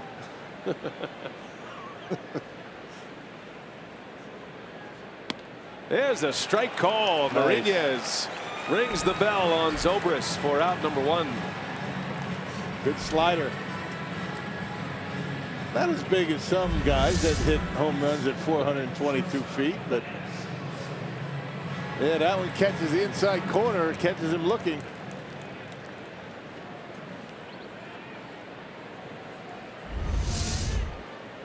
I mean, he's bigger than me, but he's 6-footer. It's all relative. That's what I was getting at. I get it. Yeah.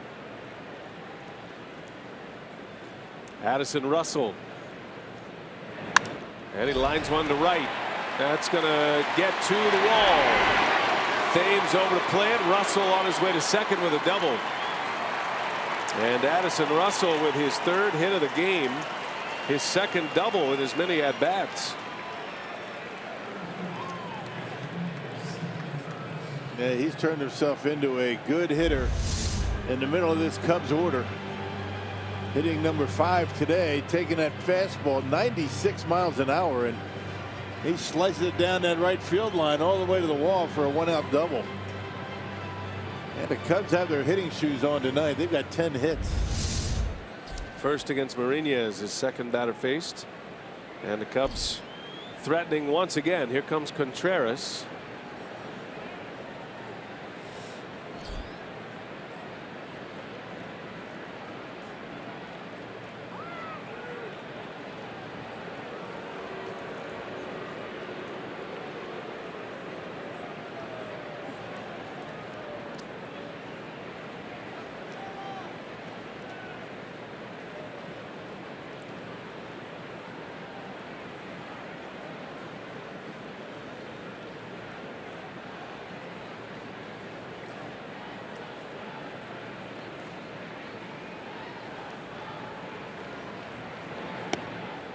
Jan Marinez was once involved in one of the more unusual trades in the majors. The Brewer pitcher was property of the then Florida Marlins at the time. This was in 2011, and he was traded to the White Sox. In return, the Marlins got their manager, Ozzie Guillen. Right. The manager traded for a player. There were a few other players involved in that. Don't see that every day. The legendary broadcaster Ernie Harwell, the late Ernie Harwell, longtime Tigers announcer, was once traded as a broadcaster for a player. That's how he ended up with the Brooklyn Dodgers in his first major league broadcasting job. Now, it's one thing for a manager to be traded for a player. You can imagine how disappointing the player was to not only be going to the minor leagues, but to be traded for a broadcaster. Right. Yeah. I mean, now you've really hit the low end. I don't know. I mean, Ernie Harwell, he's pretty highly sought after, isn't he? Well, not at that time. I mean, No, this is all new. Early on, but they knew he had some potential. There's a swing and a miss. Contreras strikes out. Bandy's got to secure it at first. He does so. And 2 outs now. Both strikeouts for Marinez. That's a guy we miss a great deal. Ernie Harwell, the legendary Tiger announcer. Yeah, good slider down and away, and Contreras just waves at it. Man, Marinez throwing well here tonight. Slider is always the key to his success. Able to get swings, throwing it out of the zone when he needs to, and throwing it for strikes. And they're going to walk Baez. The intentional walk, the new rule where it does not require 4 pitches. Just wave him on to first base. It takes a minute to get your bearings when you see a guy go to the box and then immediately go to first. Now, I played college baseball, and this was common practice. Was it? In the college game. Not when I was in college.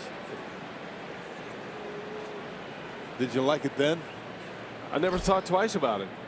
I actually did like it as a catcher. Well, You didn't know any other way, right? Right. It's just the way it was. Just save 30 seconds, Rock.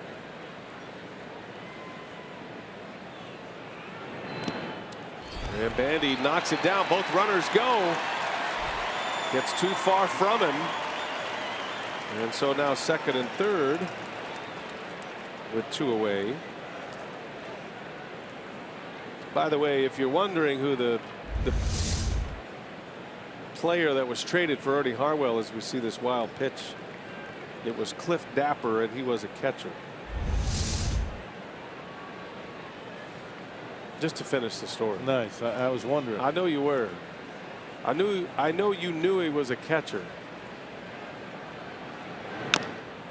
Little tapper, slow roller is going to stay fair. Marinez throws, not in time. And that wild pitch cost the Brewers a run. Russell scores on Hendricks' second hit. Infield hit and an RBI for the Cubs pitcher. Yeah, the Brewers are playing way back in the infield. I don't think it would have mattered because that ball is a swinging bunt. You see the 2-seam fastball.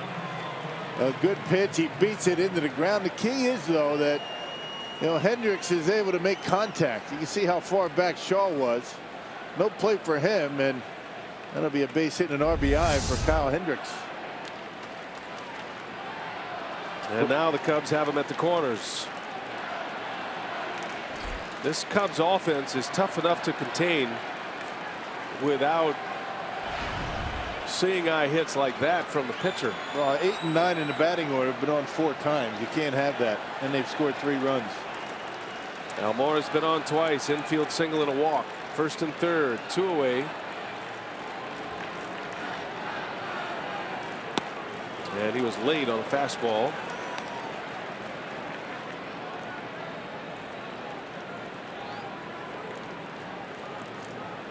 Baez intentionally walked, now at third. Hendricks with his second hit Had 8 all of last year. 2 tonight.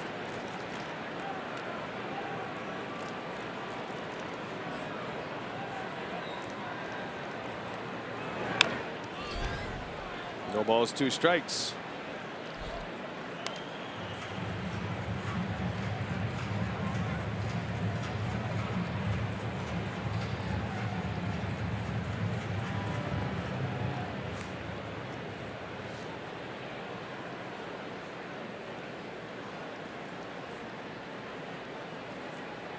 Cubs have regained the lead 5-4. Mourinho is trying to get out of this inning. 0-2 pitch in the dirt. Good block by Bandy. Moves well behind the plate. Yeah, for a big guy, he's quick. Quick feet. He's 6'4" Jeff Bandy.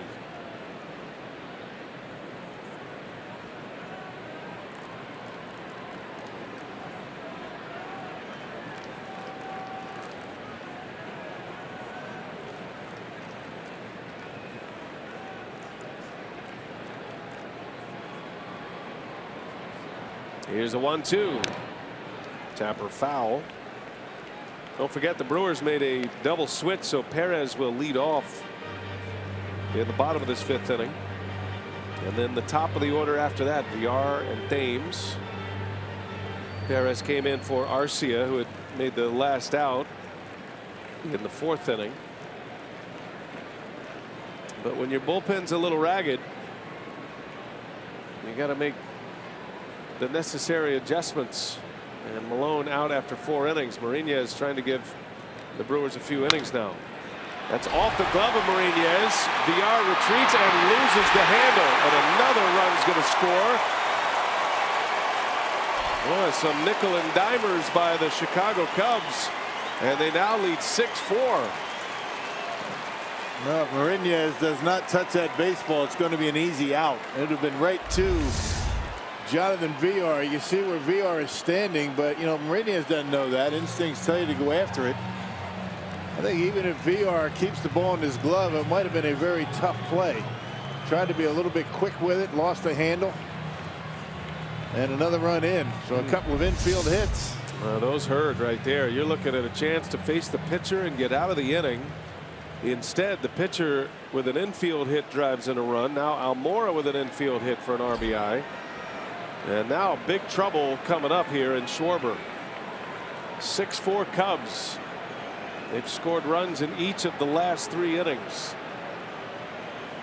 2 on, 2 out.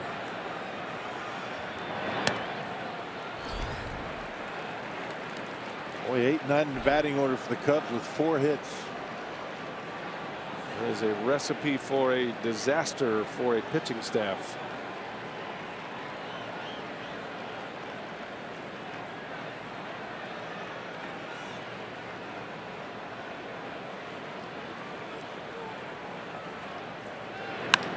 Schwarber to left. Franklin on the run, and he's got it to end the inning. But the Cubs scatter a couple to drive in runs, and they have regained the lead at Miller Park, 6-4.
We all know the heroes on the field, but this season, the Brewers and Meyer want to honor the real heroes of our community. Each month, one outstanding individual will be recognized as the Brewers Community Achiever presented by Meyer. If you know someone who has contributed to their neighborhood in an extraordinary way, you can nominate them by visiting brewers.com/community. All right, Sophia, thanks. Yeah, keep your eyes open this year for those community achievers. We'd love to recognize them. Hernan Perez will lead off. He came in on the double switch. Playing shortstop now, and he'll start it. Batting in the 9 position in the order. Pitcher occupies the 8 spot now in the batting order. Cubs score twice in the 5th. RBIs from Hendricks and Almora. And now the Brewers are down once again. Brewers led early, 2 runs in the first. Home run by VR, RBI double by Shaw. Cubs got 3 in the 3rd, added 1 in the 4th. And Nick Franklin, at his first career start as a Brewer, hit a 2-run homer to tie it. That came in the bottom of the 4th inning, a 422-foot home run. But the Cubs have answered with 2 more, so back with a Cubs lead.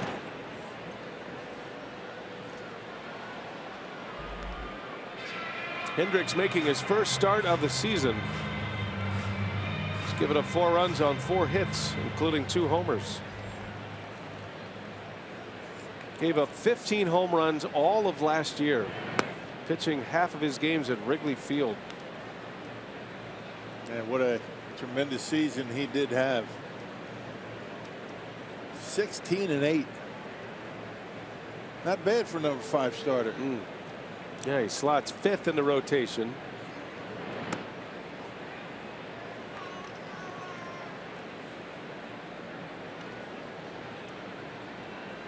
It is a very good starting rotation once again for the Chicago Cubs. Basically the same guys except for Jason Hammel. Slow roller to short. Russell for out number 1.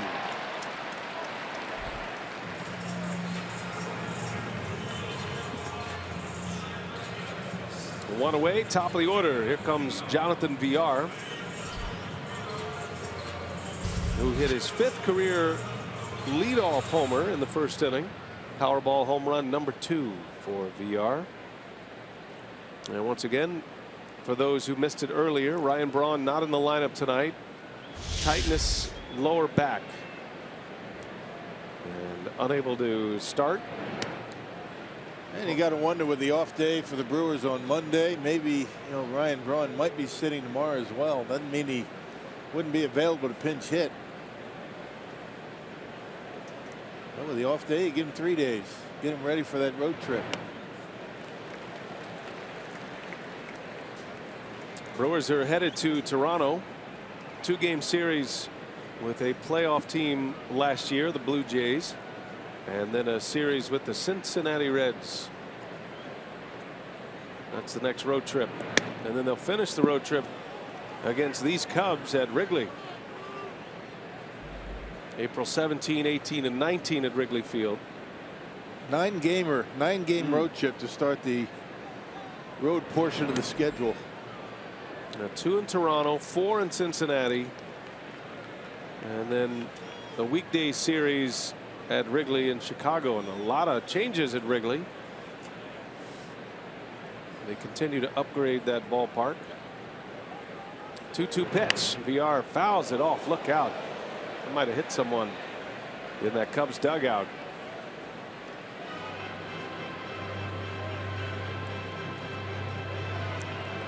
That was an emergency hack, and Dave Martinez, the bench coach, good he can smile. VR, a little tapper, tough play. Baez, no play. VR with an infield hit. Brewers are doing a couple of those, aren't they? Turnabout fair play. Once that ball got by Hendricks, it was going to be a base hit, especially the way VR runs. Look for a second that Hendricks might get to it. He wasn't able to do it. Baez coming in, just couldn't get the handle on the baseball. That hop right there, once it got to Baez, base hit. Well, VR with a 2-hit game. Still looking for his first stolen base of the season. He has 1 stolen base attempt. And Thames takes a strike. And that was actually a pickoff. Right. Yeah, good point. Officially a caught stealing, but it was in the pitcher's hands. VR led the National League in stolen bases last year with 62.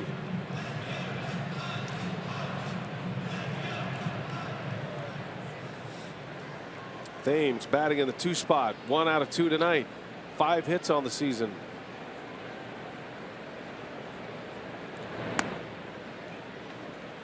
Thames has a home run. Came against the Rockies.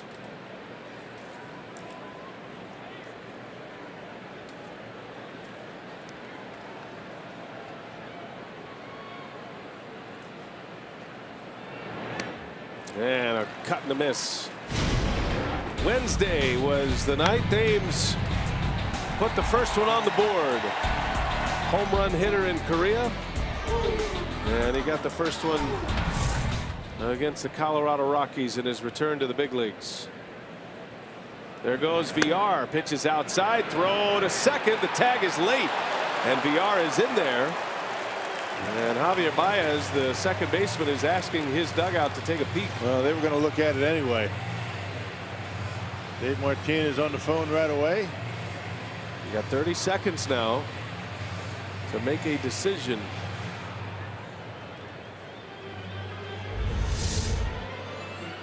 A decent lead, not a bad jump, but a good throw by Contreras. The important part of this is that the call on the field is safe, so there has to be enough evidence to overturn. It looks bang bang to me. Not sure there's enough there.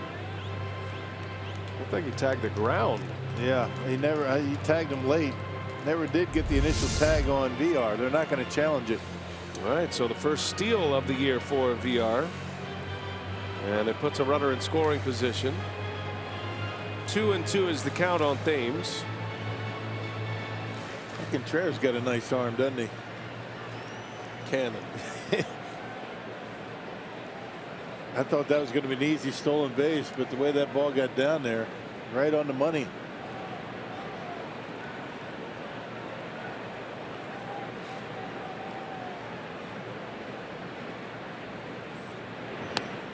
Got him. Thames strikes out. And for Hendricks, that is number 4. Second out of the inning. Yeah, change up at 79 degrees, yeah, miles an hour. And Thames chases one off the plate way out in front. Wish it was 79 degrees. We're getting there, partner. 2-3 more months, we'll be there. Don't you worry. In the meantime, seal it up, close the roof, and it's all good. Shaw breaks his bat. Little flare left center. It's falling fast. And what a catch by Almora. Both center fielders with highlight reel gems tonight. Albert Almora Jr. picks one off the grass and takes a hit away from Shaw. Would have scored a run. Inning over. Brewers still down a pair. Nice catch, Almora.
Wisconsin is brought to you by the Wisconsin Lottery, reminding you to please play responsibly. By Toyota, let's go places. And by T-Mobile. Only T-Mobile lets you stream, post, and share all things MLB. With T-Mobile One, unlimited data means unlimited baseball. Saturday night, Milwaukee, Wisconsin. Great to have you with us tonight. Brian Anderson, Bill Schroeder, Sophia Minard, our reporter. Tonight's game being produced by Brent Reland and directed by Renardo Lowe. Dave Trout's in there too, doing whatever he does. Chris Bryant leads off for the Cubs. 6-4 Chicago as we go to the 6th. And Marinez starting his second inning.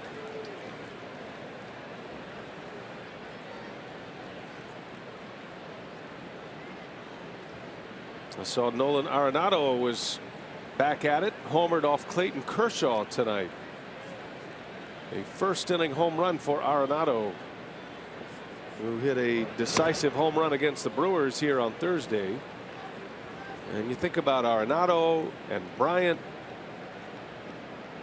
Mike Trout, Francisco Lindor, all these great young talented players. The Bryce Harper. Game is healthy. Yeah.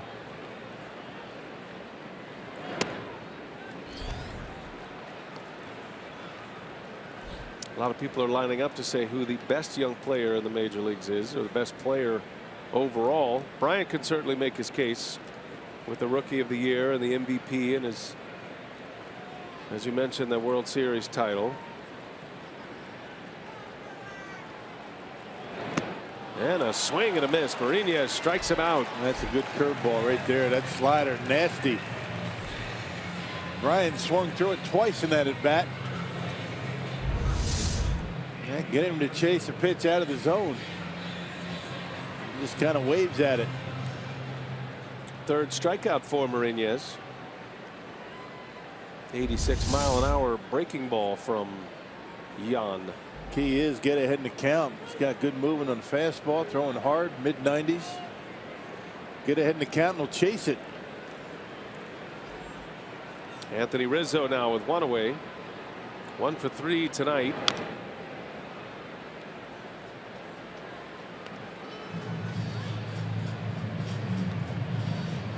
We've had 2 great catches by the center fielders tonight. Rizzo was robbed of a hit by Neuenhuis back in the 4th inning. And Almora just took a hit away from Shaw. Took a hit and an RBI away from him.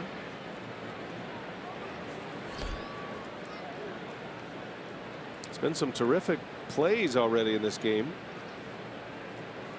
A lot of action on the bases. Cubs have 12 hits. The Brewers with 5 through the first 5 innings.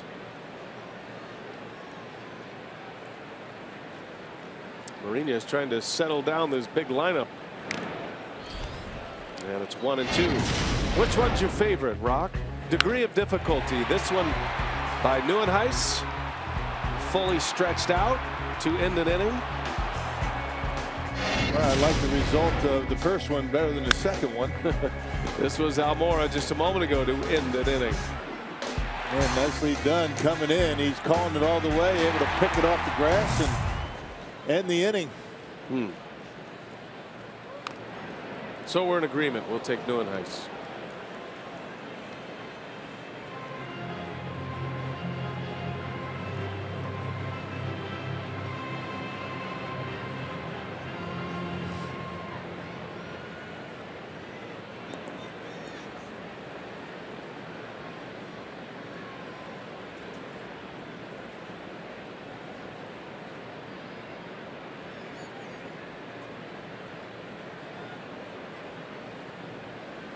One and 2 on Rizzo. Marinez just struck out Bryant. And he strikes out Rizzo. Bandy's got to hustle it over to first. Does so to secure the K. Back-to-back punch-outs for Marinez. Another good breaking pitch ahead in the count.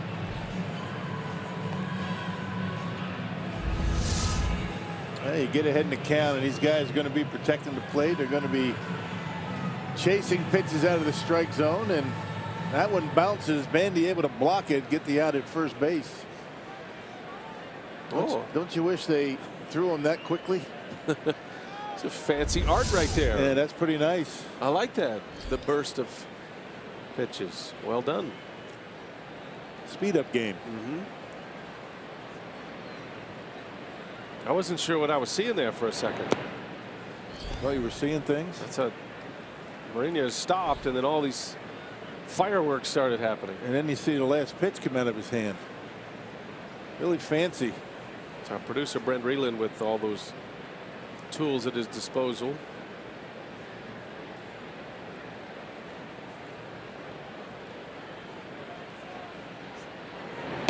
But did you know as is usually the case, you give him an inch and he takes a foot because he wants to show you again.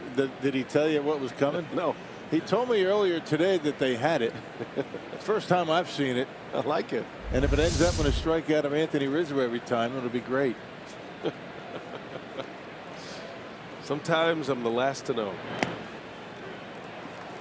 I do like that. It gives you a great idea of how a pitcher attacks a certain hitter. Right. And you can see the great movement and how hard hitting in the major leagues is with all of the different directions, and especially when your Mourinho is throwing as hard as he is. I don't know how anybody gets a hit in the major leagues when you see that. Yeah. Welcome to my world. That's the way it looked to me, right. Standing up at the plate. That's right out of your nightmares right there, huh? Yeah. Zoop, zoop, zoop, zoop. 3-1 to Zobrist. 2 outs in the inning. And Zobrist asked for and is granted timeout. What would be really cool to see is a home run after all those pitches go flying in there. I think they had that on that Nick Franklin home run. Maybe. That'll give him something to do. So they'll leave us alone for a minute. And that's ball 4. Well, after back-to-back Ks, Zobrist draws the walk, and the Cubs with a base runner again here in the 6th inning. The only 3-up 3-down inning for the Brewers came in first. 3-up 3-down inning for Tommy Malone. Craig Counsell trying to figure out what he wants to do in the event he needs to go to the bullpen again. Managing is like a chess game. I mean, you have what's going on in front of you, but you have to be thinking, you know, 2-3 innings in advance.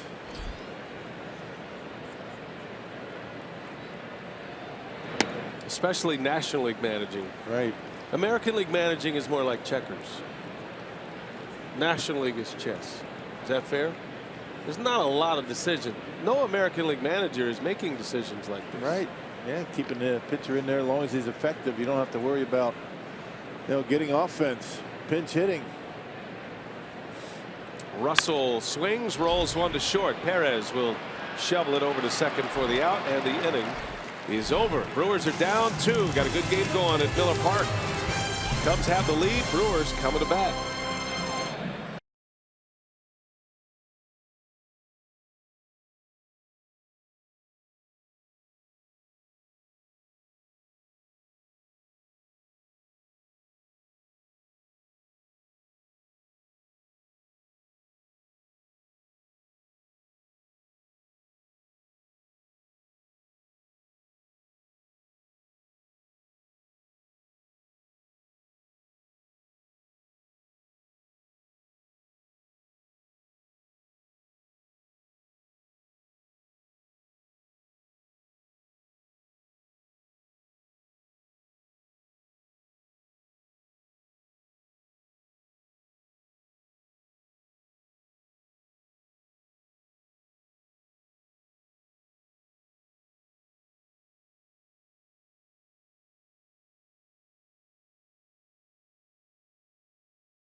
6-0, by the way.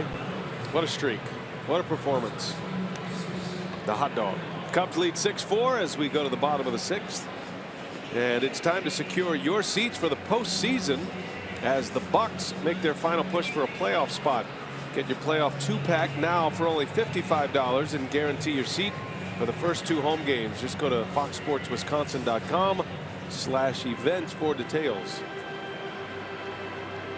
Bucks are up 10 over the Sixers with a minute to play. So a magic number of 1 gets them in. And looks like they are on their way, barring a miraculous Philadelphia 76er comeback. Good job, Bucks. Jesus Aguilar will lead off for the Brewers, down a pair. You got anything on the hot dog right now? Because it's a very impressive start. Did he test these guys? I tell you. I mean, I'm thinking there's something up. He's lean this year, that hot dog. He's fast. I mean, he's not just winning. He's embarrassing the rest of the sausages.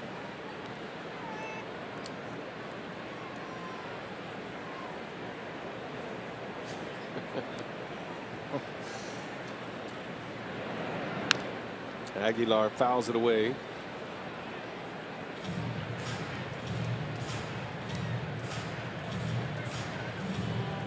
Jesus has hits in every game thus far. He's the only Brewer to do that. He's 0 for 2 tonight, although he did line out in the first inning. 2-2 the count, and a strike called outside corner. He got him. Aguilar didn't agree, and he's 0 for 3 and strikeout number 5 for Hendricks. Yeah, that was a pretty good pitch. I mean, a tough pitch to hit, but Hendricks had it right on the corner.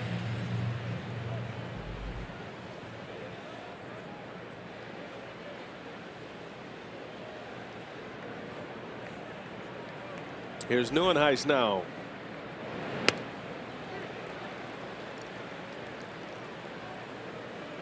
Kirk walked and scored in the 4th inning.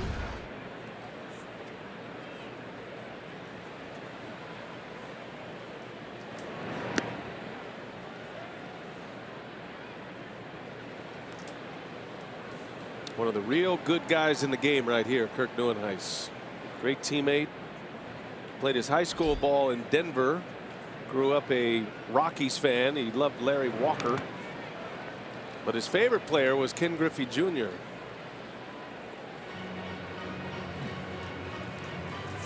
Big time football talent at his high school in Denver. Denver Christian, where he played his prep ball. Yeah, a lot of these big leaguers, probably the best athletes, amongst the best athletes in their schools. They probably could have gone a lot of different ways.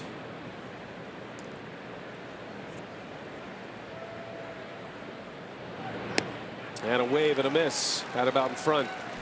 Strikeout for Neuenhuis. Back-to-back Ks for Hendricks. And 6 punch-outs now. And here comes Nick Franklin.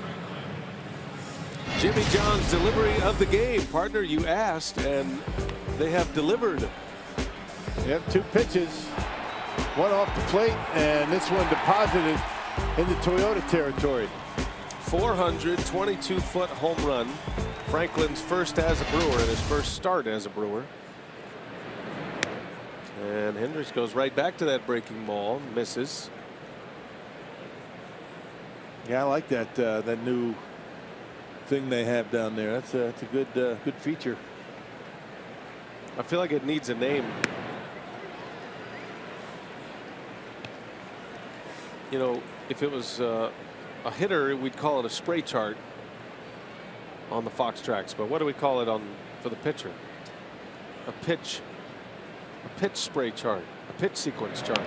There's a bunt. It's a good one coming in. Bryant, bare hands, throws, and it's just in time to get Franklin. That was a heck of a play by Bryant.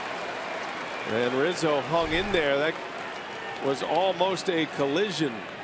Let's take a peek before we head to break, just to see. About as good as it gets. Yep, he's out. Got him. Good play. That's it. So a 3-up, 3-down inning. No challenge coming. 6-4 Cubs as we go to the 7th.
April 22nd, the Crew takes on the Cardinals on Beatles Night, presented by Wisconsin Lottery, featuring a post-game laser show plus a limited edition Beatles t-shirt for fans who purchase a theme night ticket package. Who doesn't like the Beatles? I don't know anybody who doesn't like the Beatles. Except maybe the Rolling Stones, but I think they even like the Beatles. Does your daughter know who the Beatles are? Probably not. No, she does. I wouldn't. She's not exactly naming off songs. You still have the 8-track? Or members of the Beatles. We have the White Album. 8-track? An actual LP. Yeah, really. I mean, we have a lot of albums, but a real Beatles White Album. Do you have a system to play it? I do, as a matter of fact. I should bring it. You got a turntable? Well, I do. I have 2 turntables and a microphone. No, I do have a turntable. That's an old hip hop reference there, Rock. I know you're looking at me like I'm crazy, but no, I have a new vintage. So it's been recently made, but it's a vintage LP player. Nice. Yeah, vinyl. Fly ball to right by Contreras. Thames is there for out number 1 for Mariñez, who is working in his 3rd inning. I kind of got into the vinyl stage, but then, and I know it's cool and you hear a little bit of the crackle, but then I grew out of that stage very fast after I bought a whole bunch of vinyls. Yeah, that's the point of it, though. You know, the throwback. I know. You know, the sound. You know. I know it. Then I didn't really care for the sound that much because I remember how bad it was when I was a kid. My Glenn Campbell, like a rhinestone cowboy vinyl that I destroyed. So you spent your money on the vinyl as opposed to tools in that tool area you got down there in your basement. Yeah, I got a pair of scissors down there now and a wrench. I noticed that at your house you had scissors and a blow dryer. Yeah, the blow dryer's been added to my tool shed downstairs. You're right. That's for the dog. The workbench. Off the foot of Mariñez, right to Perez. Throw to first, and it's in and out of the glove of Aguilar. Would have been a great play.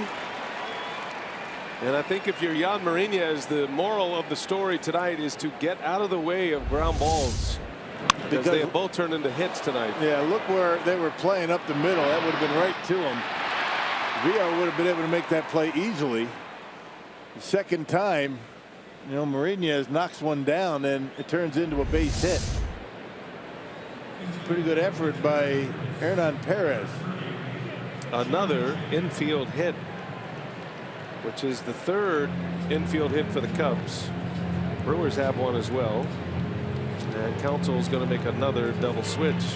Counsell's got the pitcher spot due up second in the 7th, so he is going to require multiple innings, and that means Domingo Santana is coming in, and I think he's sending Thames to left.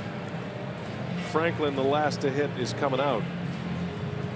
Everybody's playing tonight with a beat up bullpen. Double switch coming. We'll set up the new hurler when we continue.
Go Santana in at right field, and that'll move Thames over to left,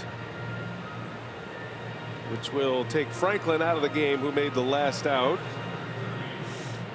And on the mound is Brent Suter, left-hander.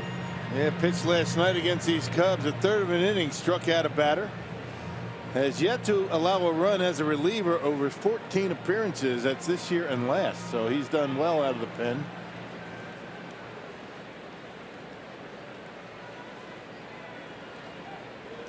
Pinch hitter is John Jay. Kyle Hendricks goes 6 innings with 4 earned runs allowed. He's in line for the win. That gets by Bandy. And to second base goes Baez. Not sure what happened there with Bandy. It looked like he was coming out of his crouch to make a throw maybe, but runner not going. That'll be a pass ball, allowing Baez to second. Just kind of crossed up, I think. Yeah. I think that that was the case, but they aren't out there talking, so I wonder what that was all about. Into left field for Jay. That'll be playable for Thames, who's bouncing around tonight. That's a fair ball just inside the line, and that's a second out. I once knew a catcher who told me that he forgot what signals he put down from the time he put the signal down to the time the pitch came. You remember who that guy was? I've done that. Because you're the one who told me. Yeah, I was just waiting. I wanted to see how you're going to handle that. When did it dawn on you that you've forgotten? Before the pitch? After I ran out there and started to scold the pitcher, he said, and the shortstop came in, on the mound. I said, hey, you're supposed to be a slider. He said, no, you called a fastball. And then the shortstop confirmed? Yeah. And then you had to put your tail between your legs. And I ran back to home plate. You're all a bunch of liars. It's like the center, forgetting the snap count. He never is offsides.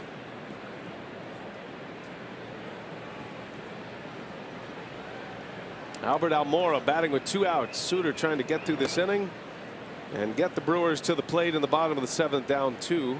Cubs have 13 hits tonight. And they have their A bullpen ready to go in this one.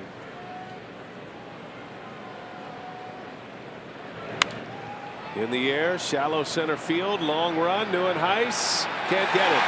And another run's going to score. The throw comes into the plate.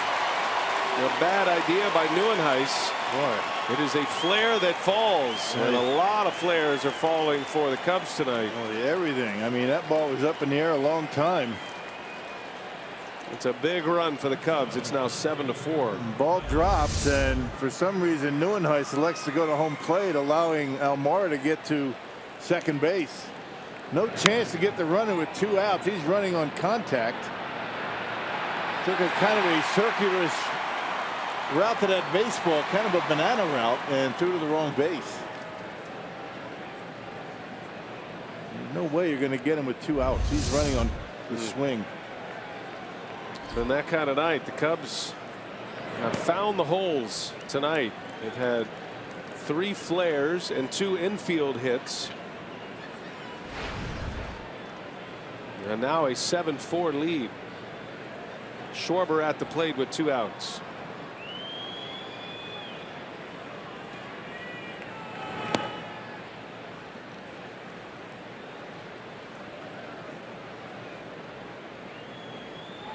Schwarber is 1 for 4, doubled and scored in the 3rd. That was that 3-run inning for the Cubs that put them in the lead. They have not trailed since. And a high pop up. Perez, the shortstop, calling, and that will retire the side. Almora dumps one into center field. The Cubs add to their lead. It's now 7-4, stretch time at Miller Park.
New pitcher for Chicago. How about our showstopper of the night, the Cardinals shortstop, Aledmys Diaz, earlier today against Bronson Arroyo.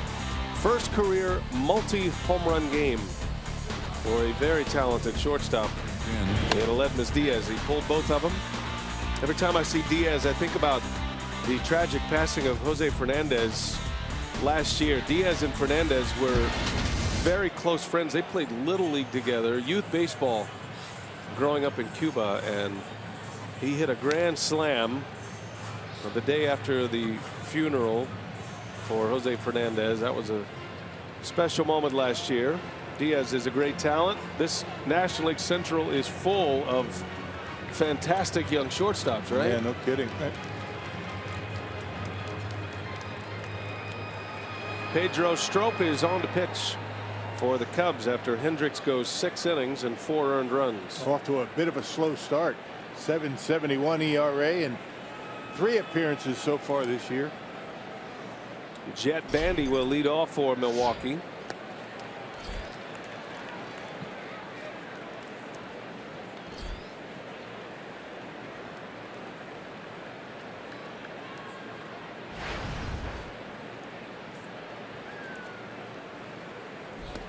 And Bandy is quickly down 0-2.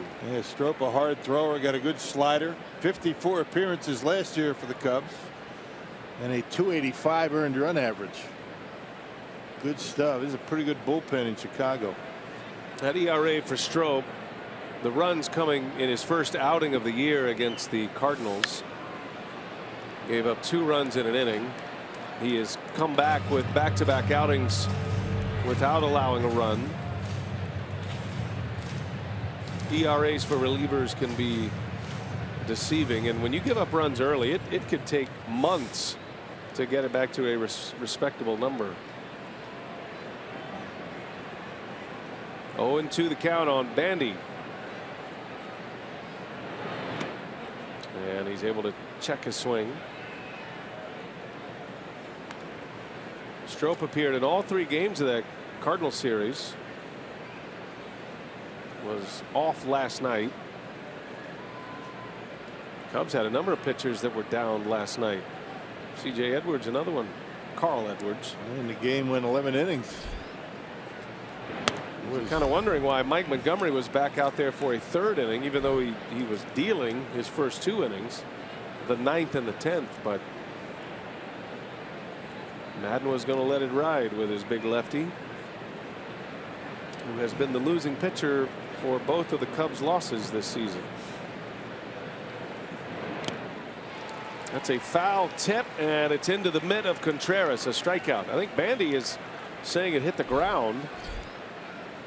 That is not reviewable, and Bandy doesn't argue any further on his way out.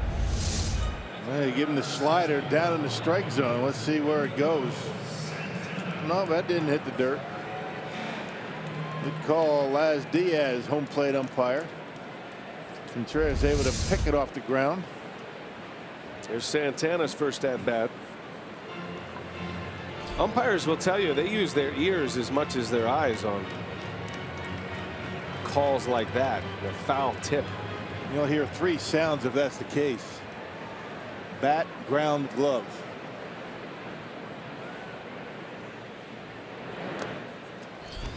I just heard 2 sounds right there. Yeah, that was ground glove. I'm really focusing in on my audible instincts right now. You mean that last pitch? Yeah. Yeah, ground glove. Helps to have a good audio man. Eric West providing the sounds of Miller Park. Let's listen. That was just 1 sound.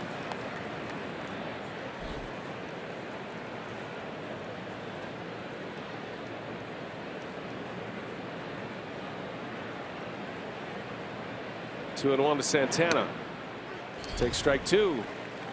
First at bat of the night for Santana. Came in on the double switch. Council's not a big double switch manager, but he's used 2 tonight.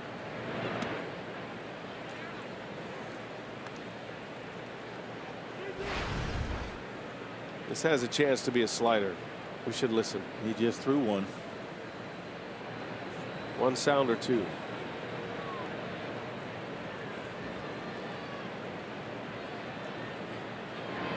No, a fastball, and Santana was late. Yep, 94 up out over the plate.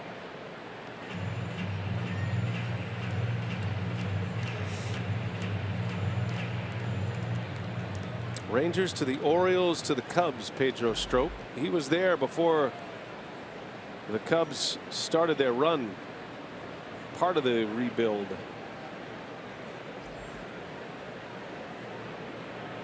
First year with the Cubs was 2013. And Santana stays alive. Got another fastball.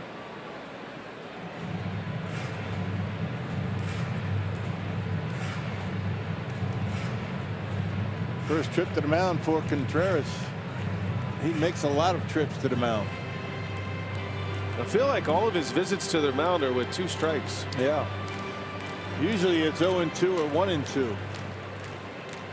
This is a full count. And he just missed. Strop wanted that one. Fastball. And Santana with a terrific plate appearance. Hey, tonight's time of the game winner, Ramjets in Fond du Lac, if they call the Brewers. By 8 o'clock tomorrow morning, they get 40 tickets to a Friday night game in the Miller Lite Beer Pen. It's offered courtesy of the Tavern League of Wisconsin and Miller Lite. And now here is Hernan Perez.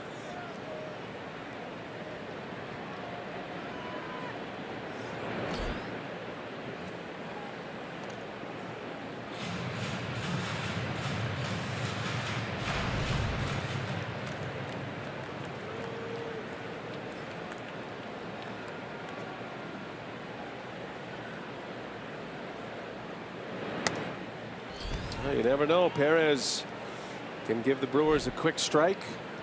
Got VR coming up next. Some of the power due up. VR, Thames, Shaw, top of the order.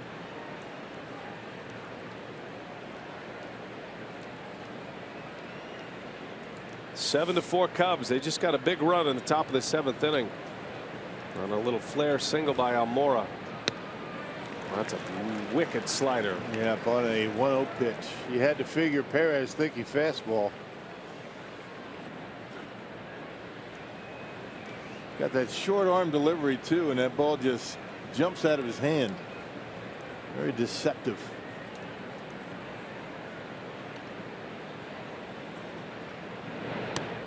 In there again. Strop's first year in Chicago, that was the season they lost 96 games. 2013. And at the time they made the deal with the Orioles. It's like, well, that's a nice deal. I mean, Strop gets a chance to be a high leverage reliever. And down goes Perez. Slider for a strike. Then he threw one out of the zone that Hernan chased. 2 outs in the inning. Yeah, just a very late breaking slider from Pedro Strop. Big break, breaks late. You can see the dot on it. And Perez not able to make contact.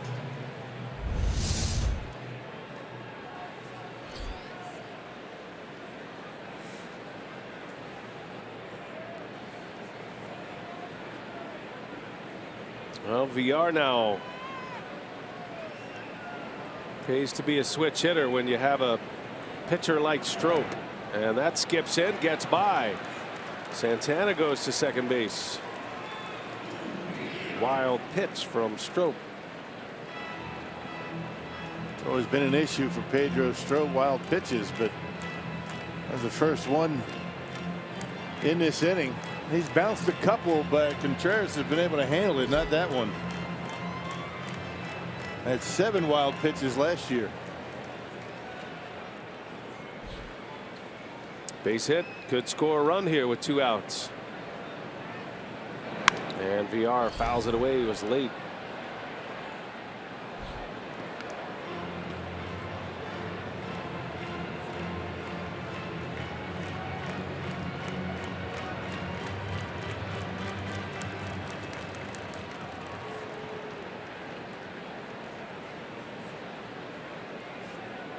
Brewers need a big hit. VR's been hot tonight. 2 hits, including a homer. His second of the season.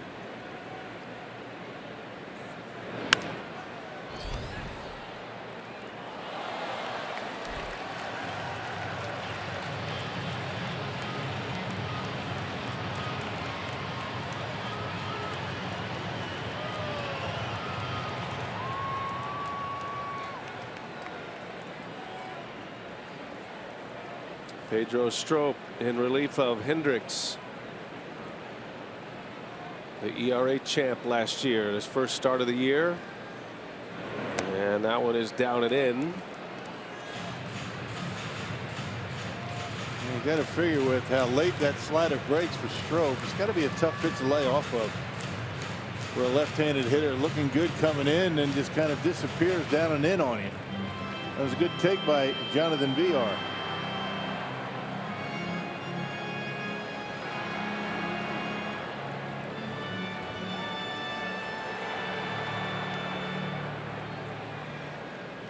VR has it in a 2-2 count. Thames on deck, 2 outs in the inning. VR would love to get Thames a swing in this inning. Try to get as many left-handed hitters as you can against Strop. And VR strikes out. Inning over. Strop with 3 punch-outs in the 7th inning. To the 8th we go. The Cubs 7, the Brewers 4.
Baseball on Fox Sports Wisconsin is brought to you by Miller Lite, the original light beer.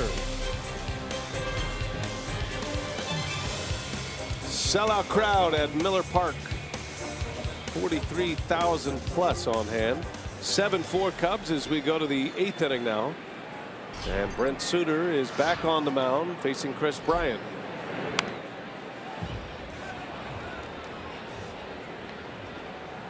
Cubs took 2 out of 3 from the Cardinals in their first series. In a series that took 6 days to play 3 games. Brewers dropped 3 out of 4 to the Rockies. Brewers won the opener last night in 11 innings, 2-1. 19 meetings throughout the year for the Cubs and the Brewers. And the Brewers, as we said when we hit the air, have won 5 of their last 6 against the Cubs, and they've won 3 straight against Chicago.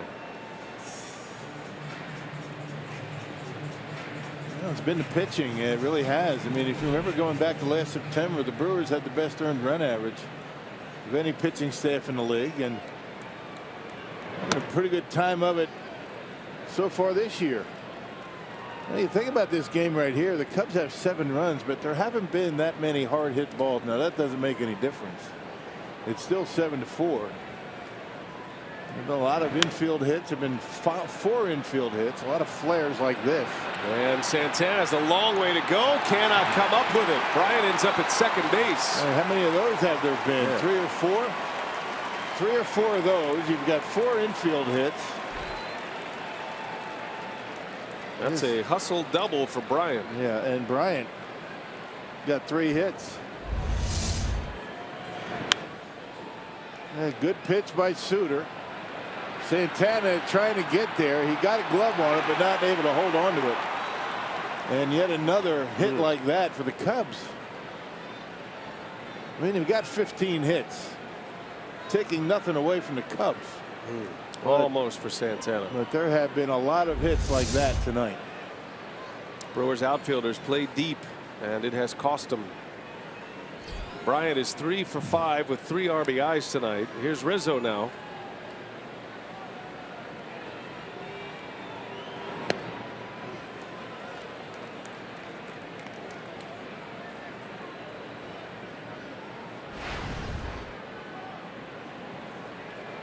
Brewers trying to weather the storm. See if they can get something going offensively. They've had a couple of bursts in this game, a 2-run first and a 2-run fourth. Home runs from VR and Nick Franklin in his first game as a Brewer. His first start as a Brewer.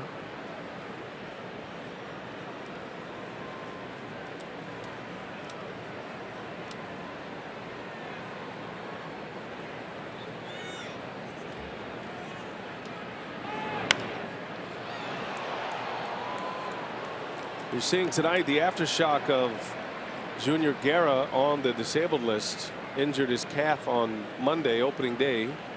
That put Tommy Malone in the rotation, and that's why Brent Suter is back in the big leagues to take Malone's spot in the bullpen.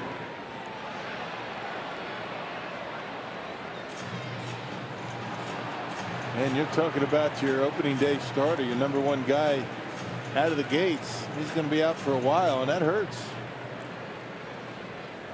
And because of that, you blow through your bullpen on a night like tonight.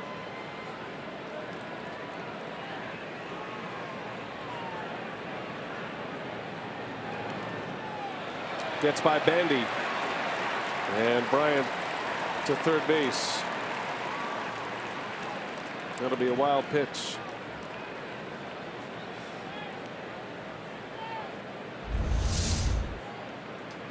Yep, going with the slider. He spikes it in front of home plate. Bandy trying the best he can to get in front of it. And now Chris Bryant at third base.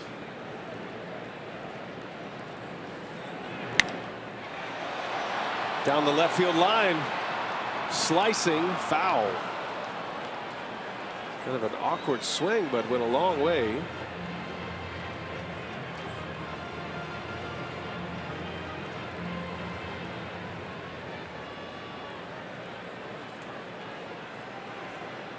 Rizzo 1 for 4 tonight. That one's in on his hands. Been a lot of that for Rizzo tonight. Brewers have done a good job on him. Tying him up inside, which is not always an easy thing to do. He handles the inside corner pretty well. Runner at third, Bryant, and Rizzo takes a ball inside.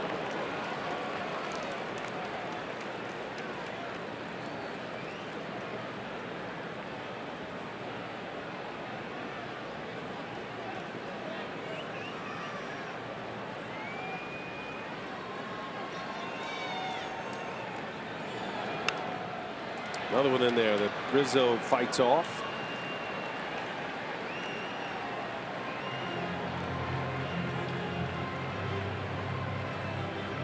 Suter, a late arrival to the big leagues, made it to the major leagues for the first time last year at age 26. 27 now. He'll turn 28 in late August. On the ground, right to Perez, coming home with it. And Bryant slides. He is out. Perfect throw. And the Brewers able to cut down an important run. Nice play, Hernan Perez. Yeah, contact play on, and Hernan Perez just standing there waiting for it. Didn't even have to move. Check it out. Gets his momentum going. Makes a good throw to Bandy. That's an easy out at home plate.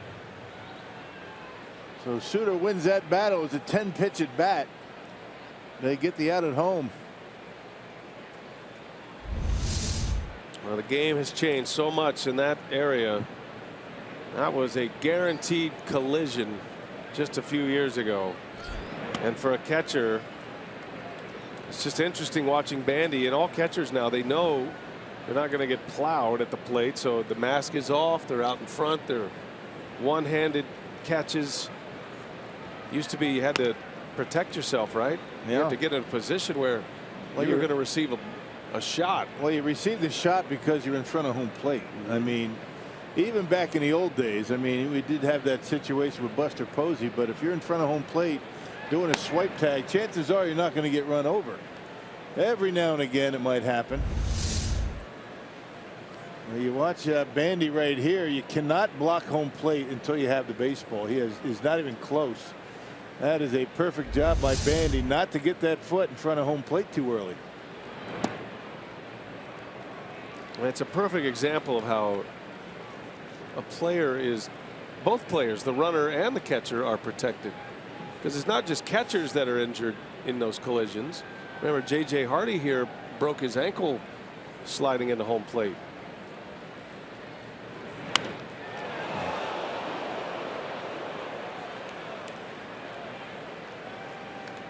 And it took a while for catchers to think about that and do it correctly, because you can't break old habits. You know, it used to be not that long ago. I mean, not only do you want to get the out, but it's kind of a badge of honor to have a guy not even touch home plate. Right.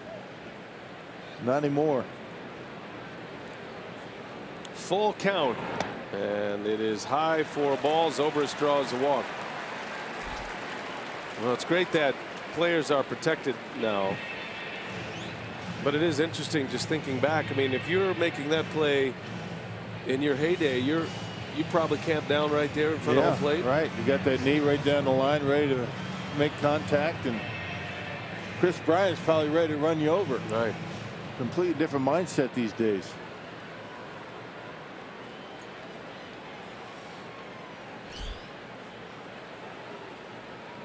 I'd rather keep the stars on the field.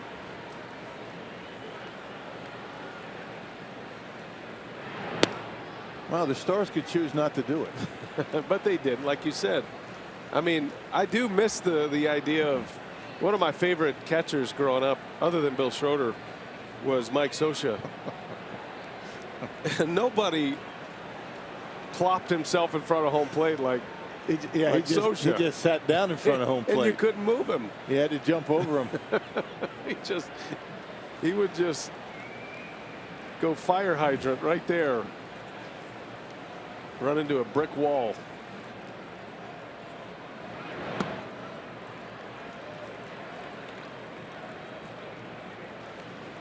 You know, I was going back to that wild pitch last night, scoring a run. You remember Montgomery, the way he laid his leg in front of home plate before he had the ball? I do remember that. Now you wonder what would have happened had that been a better throw by Contreras and they got the out. My guess would be that he would have been saved. Yeah, can't block the plate. Because you can't block home plate.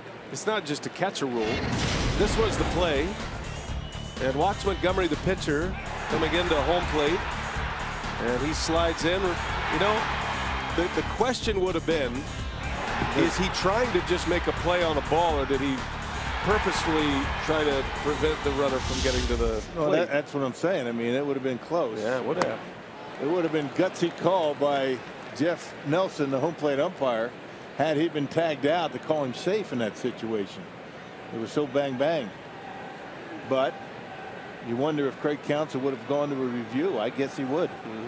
That's a good point.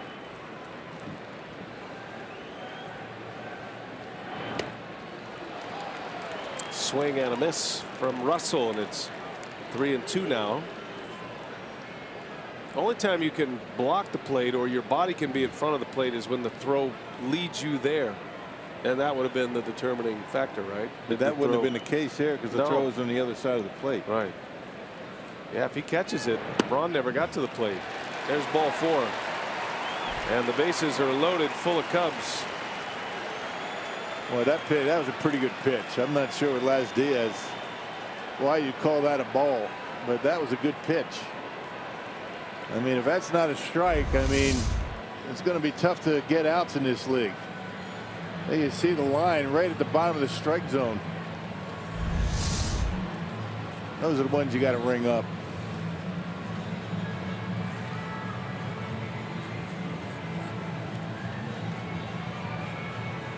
Derek Johnson to the mound.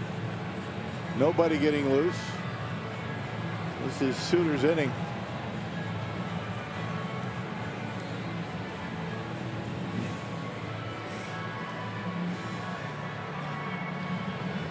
Well, the Brewers are already down 3.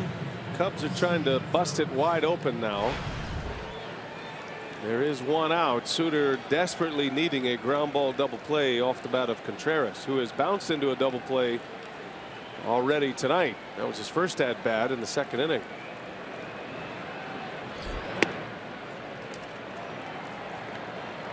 Same pitch.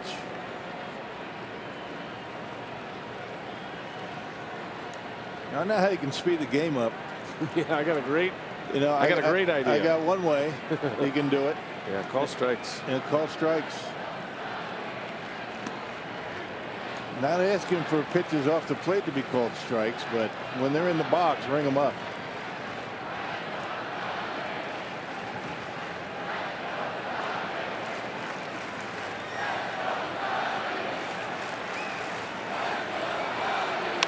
And a line shot into left. That's trouble. It's going to score 2. And into second base, Contreras with a 2 RBI double. And the Cubs have opened it up here in the 8th inning. 9-4 Chicago. And the fire's still burning hot. Well, Brent Suter, obviously knowing he's not getting the low strike, he's got to come up in the zone to maybe get a strike call. Leaves one up, and Contreras rips it into the gap.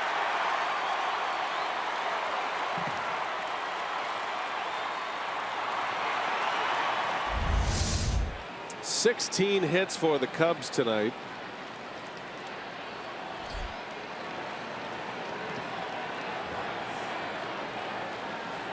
Second and third, 1 out. Here is Baez now. Infield is in for Milwaukee. And a strike. The 16 hits, the highest tally against the Brewers since the Cubs had 16 in a win at Wrigley Field in 2010. Cubs had an 18-hit game that same year here at Miller Park in April of 2010. So they're pushing a record in this venue. 9 runs, 16 hits. They've left 9, the Cubs.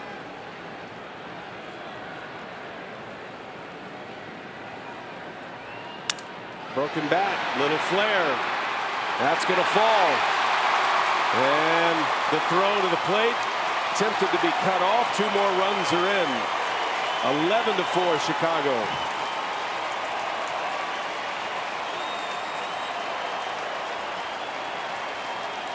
And another little flare hit that produces runs for the Cubs. Baez broke his bat. And that speaks of 2 things. I mean, the Brewers playing deep and the Cubs putting the ball in play. Instead of the swing and a miss, they're making contact, giving himself a chance. I mean, there's been 4 infield hits. How many of those flares have dropped? Maybe 5 or 6? Yeah, 4 for runs. And Counsell has no choice. Going to go to his bullpen here. And Suter, a disappointing outing. So we'll take a timeout. The Cubs have opened it up. They've scored 4 in the 8th. And Jared Hughes is back on the mound.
at reliever Brent Suter, and it's Jared Hughes coming in for him. He picked up the win last night, an inning and 2/3 of work, and got out of a bases loaded jam. He said his approach in that situation just to pound the zone, keep the ball down, force contact. He said when you get as many ground ball outs as he does as a pitcher, he said you really have to trust the defense behind you. He was able to turn 2 double plays to get out of the 10th and the 11th. And I asked him, guys, about that sprint, and there's a great story behind it. We'll get to it in just a moment. All right, Sophia, here is Matt Caesar pinch hitting for the Cubs. 4 runs are in, 11-4, and Hughes deals a strike. All right, so what's the story with Hughes sprinting in, Sophia? Well, it's very Todd Coffey-esque, and he said that it started for him in 2011. He said, I was just a swing guy. I was a starter. I was a bullpen in AA. I wasn't having much success. So his catcher in AAA in Indy said, dude, you might get released soon. You're really not doing well. So maybe you should just sprint in and throw as hard as you can and see what happens. So he said he did, and he said all of a sudden things just clicked for him. He said even his velocity jumped up 4 or 5 miles per hour. He said it just really gets him going, so now it's been part of his routine since 2011. And I asked him who the catcher was. He said, oh, his name is Chris Watts. He's an investment banker now. He was the first one out of the game while Hughes is still pitching. Right, yep. It's a good story. And he's had a great career, not a great career. He's had a nice career, has Hughes, working out of the bullpen. And inning and 2/3 in yesterday's game, picked up the win.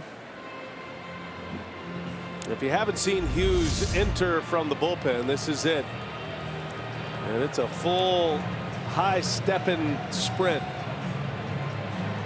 What do you got, Todd Coffey or Hughes in a race? Todd Coffey had more moving parts than Jared Hughes, but it's a good one. I still remember my favorite Todd Coffey story ever. And he was on the disabled list, and Trevor Hoffman was playing for the Brewers at the time. Hoffman loved Coffey. Those two were inseparable. Coffey hitched his wagon to the future Hall of Famer Trevor Hoffman, who's going to get in maybe as early as next year. They always had the Hoffman Olympics before the game, something that Trevor carried over from his days in San Diego, where all the relievers would do similar exercises, and it was all kind of variety of exercises. Some days they'd throw the football around, and it was all just to maintain stamina, keep it fun. They'd compete, throw frisbees and whatnot. There's a ground ball, could be 2, and it goes 6-4, and they can't get the 3, and a bad throw from VR keeps the inning going. And VR is still having his trouble. No error charge, but an inning that should have ended.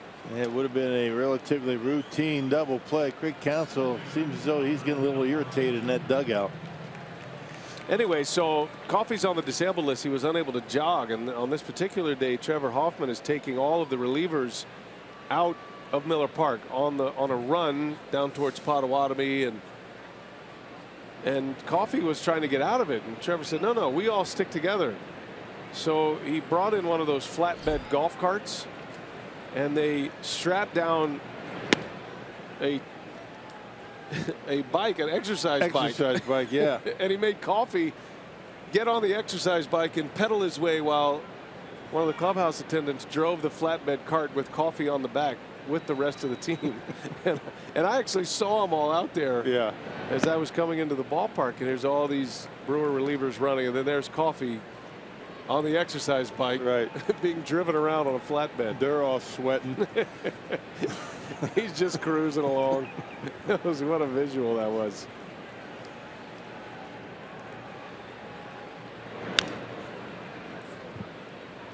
The great Trevor Hoffman. Yeah. Endless stories. He was so close to getting the required votes for the Hall of Fame. He'll get there. He'll get there maybe next year. I think he'll push across. Hard to believe he didn't. 75% of the votes, right? I think he got 73, or it was close. But it was his first year on the ballot, and he's on his way.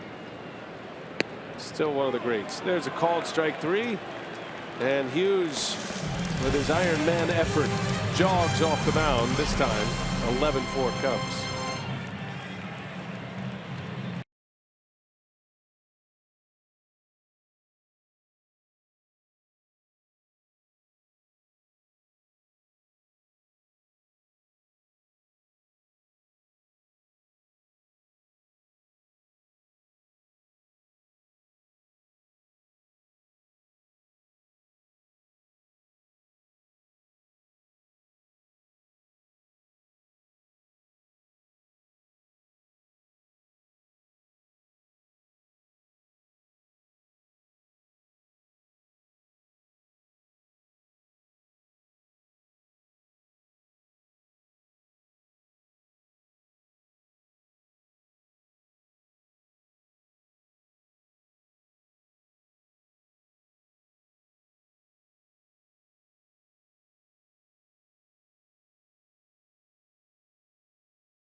hits. It's 11-4 over Milwaukee right now as the Brewers go to bat in the bottom of the 8th.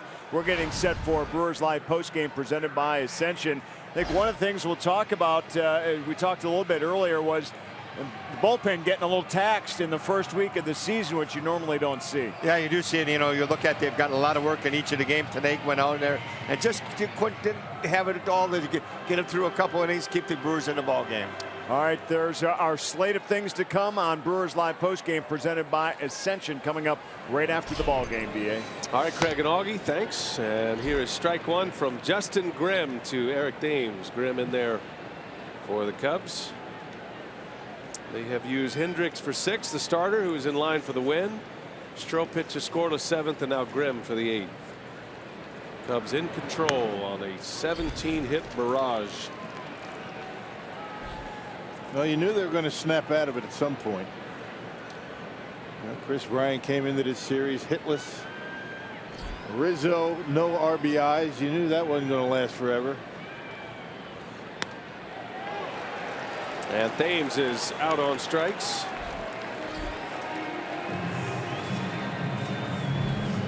Cubs pitching has faced just 1 over the minimum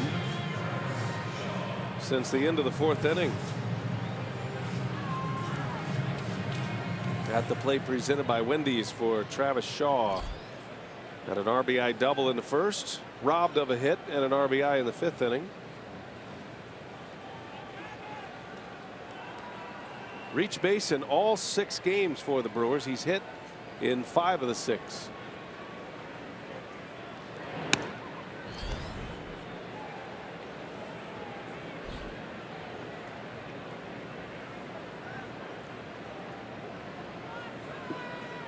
Six of the last 7 outs for Brewer hitters have been strikeouts against Cub pitching.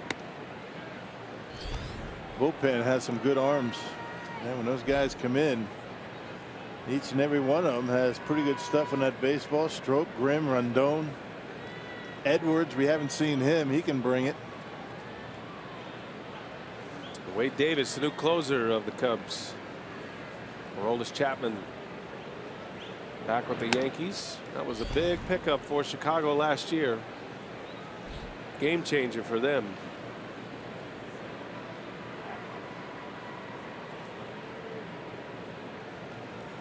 Well, the team the Cubs faced in the World Series, the Indians, are off to a nice start.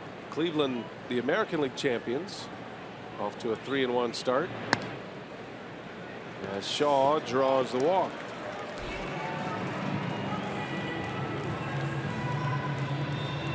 Well, get live broadcast scoring updates, breaking news, and much, much more right at your fingertips with MLB.com At Bat, the official app of the Brewers. Download At Bat today, free for your smartphone or tablet.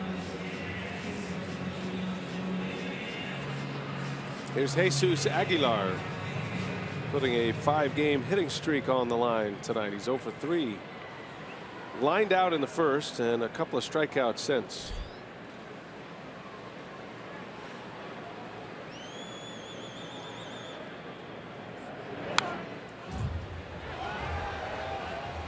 Cardinals beat the Reds tonight 10-4.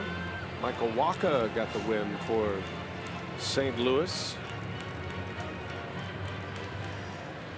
Interesting game in Colorado tonight. The Rockies lead Kershaw and the Dodgers 4-1. Colorado is trying to go to 5-1 on the year. That team is real. Yeah. If they pitch at all, and they've got plenty of talent, it's young talent, but their remade bullpen, they look like a team that could contend in the NL West. San Diego's got Madison Bumgarner and the Giants down 2-0.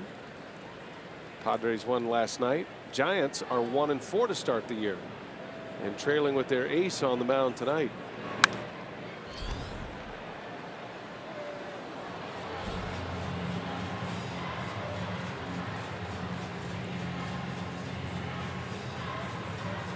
As bad as it has gone here for the Brewers, it's still not as bad as it went for the Nationals tonight. The Phillies beat Washington 17-3 as Aguilar strikes out for the 2nd out. Rock, the Phillies scored 12 runs in the first inning. Yeah. A 12-run first inning.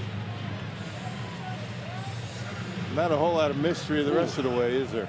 Jeremy Guthrie started the game for the Nationals. He went 2/3 of an inning. He gave up 10 earned runs. 6 hits and 4 walks. He got 2 outs. Talk about an ERA buster. Forever. Guthrie's ERA is 135 earned runs per 9 innings right now. Wow.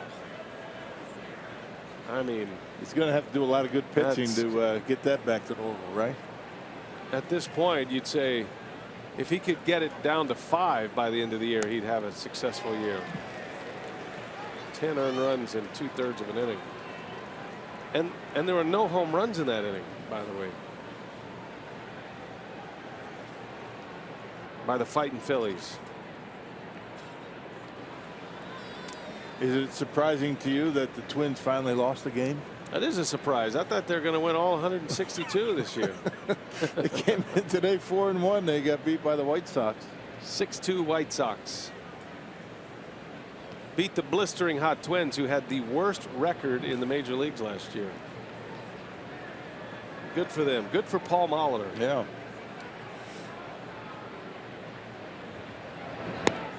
Well, there's a strikeout to end the inning. A lot of punch outs coming here in the latter innings. To the 9th we go. 11-4 Chicago.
Lead. Checking in on our minor league report again, the Sky Sox have now gone 3-0 on the season. They won tonight 11-2, and it was the reigning minor league pitcher of the year for the Brewers, Brandon Woodruff, making his season debut.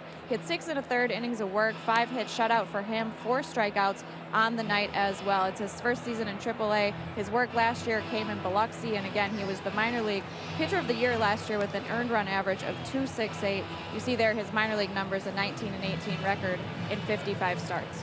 He's a guy to keep an eye on for sure. Brandon Woodruff. Jorge Lopez pitched well last night. Josh Hader had a good game in the Sky Sox opener. He's 3rd on the MLBpipeline.com top 10 prospects. Brinson dislocated his pinky finger. He's going to be in and out of there for a few days, you would imagine. Corey Ray, the 5th overall pick, first rounder last year by the Brewers out of Louisville, is off and running as well. Brewers have a loaded farm system, and we'll start to see a lot of those guys surface this year. Corey Knebel is on to pitch. 9th inning, 11-4 Chicago. Yeah, pitched on Thursday against the Rockies. A 3-up, 3-down 8th inning, included a strikeout. Corey's had good stuff so far. Early going with a good curveball.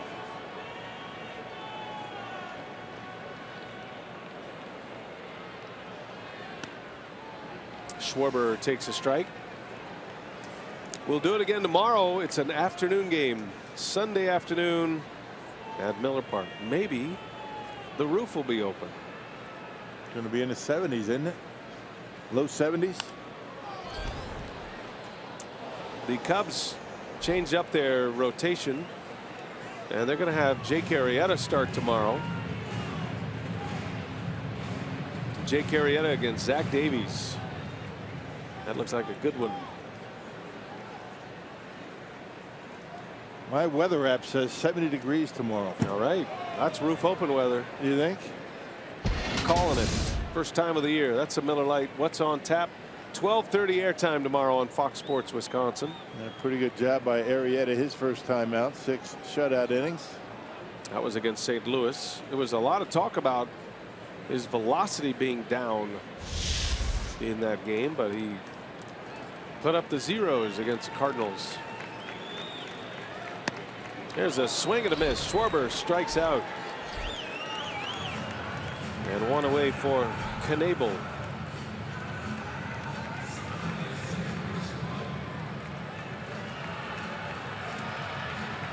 They showed that graphic of all those minor league guys, those top prospects. I'm very interested to follow Lucas Ursig this year. Yeah. That guy, we saw him in spring training. That guy can hit. And he was pretty good over at third base. A lot better than I thought he was going to be. He is a player to watch. Yeah, he has started the season at the A-ball level. Got a sweet swing. He really does. Reminds me a lot of Travis Shaw, which you know, the way he keeps that bat in the hitting zone a long time. Had a 2 home run game in spring training. Had 2 homers in Goodyear. Lucas Ursig. Ursig is with the Carolina Mudcats in single A. Second round draft pick last year. He was the second pick after Corey Ray for the Brewers. Little tapper out in front, and Bandy takes care of Chris Bryant for the out. And Bryant will finish 3 for 6 with 3 runs batted in tonight, 2 doubles. Good curve ball from Corey Knebel.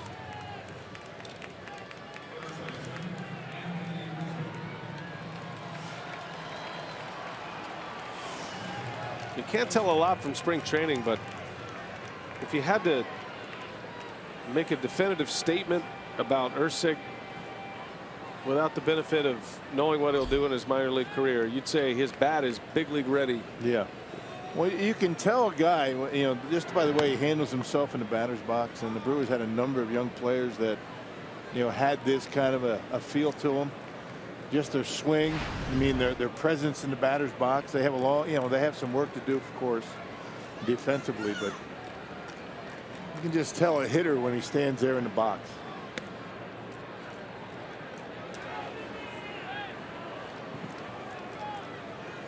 Well, we'll be tracking all those talented minor league players all year.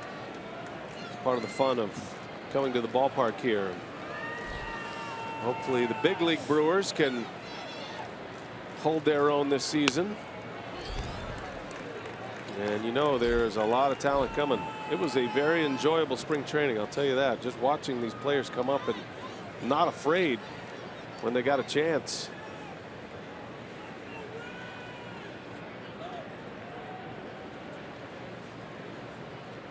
Two outs for Rizzo, and the 2-1 pitch is inside, ball 3.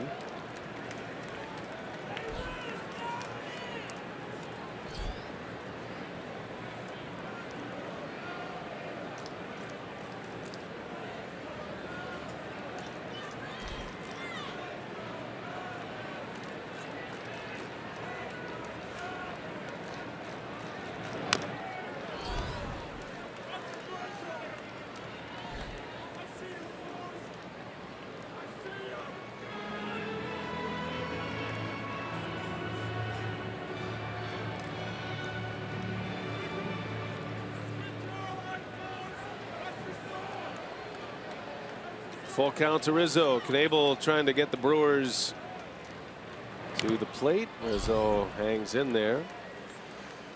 Cubs are headed home. They'll have the Dodgers for their home opener.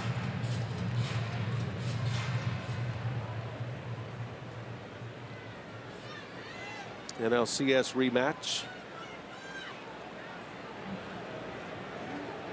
That'll be Monday. Cubs have a long homestand coming up, and the Brewers are going to be on the back end of that. The last 3 games of the Cubs' 9-game, 10-day homestand. Rizzo draws a walk.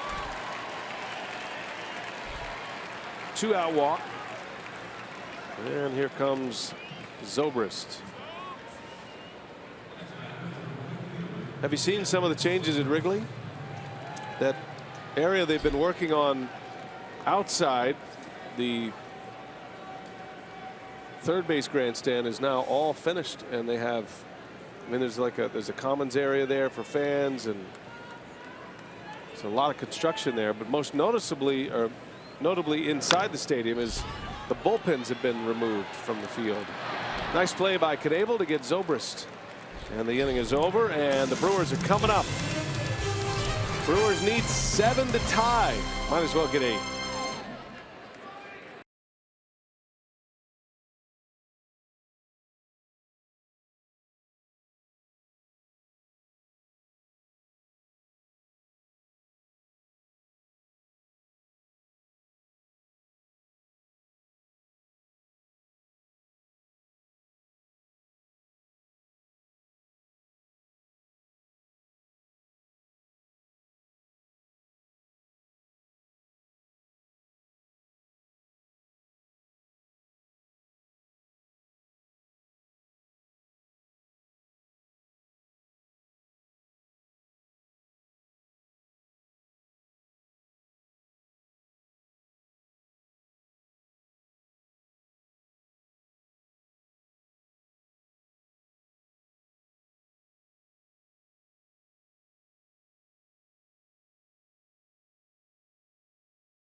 Johnson presented by Potawatomi Hotel and Casino. Let the games begin. You know, I'll buy you lunch tomorrow, because tomorrow is the first Kids Eat Free Sunday of the season. All Sunday home games.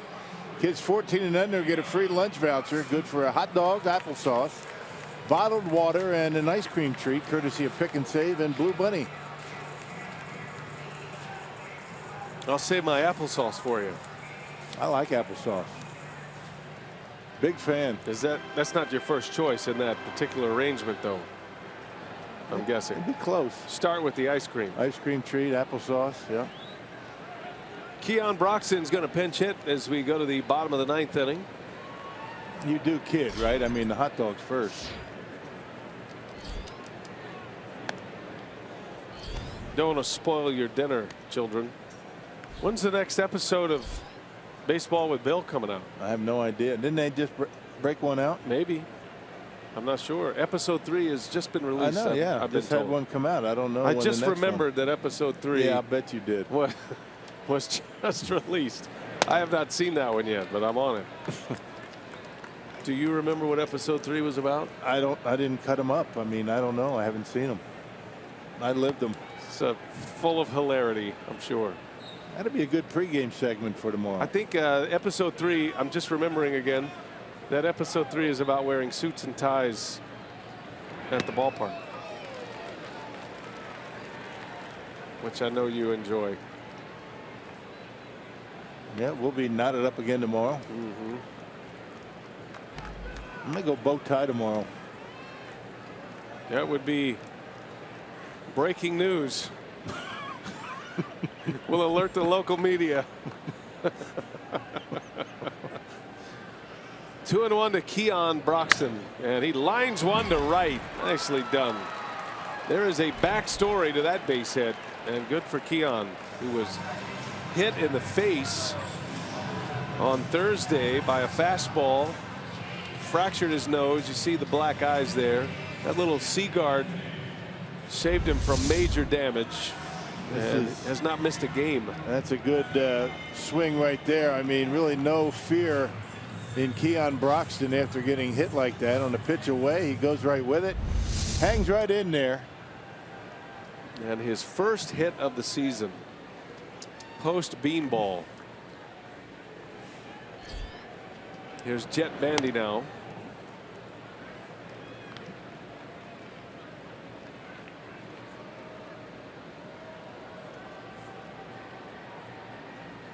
Bandy's got to be wondering when the Brewers are going to win with him behind the plate. That ball's hit well into center field, going back.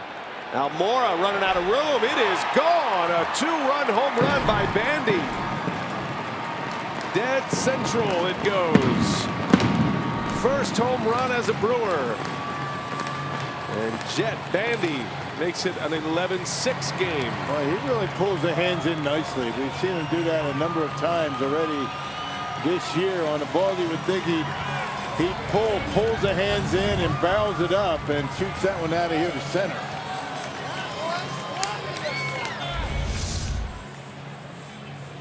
Check it out. I mean, that ball middle in. He keeps the hands close to the body, nice and easy. Ball jumps off his bat, up off the batter's eye, 96 miles an hour. Bandy pretty close to home plate.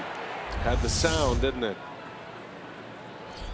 2-run home run for Jet Bandy. His first homer, his first RBIs of the year.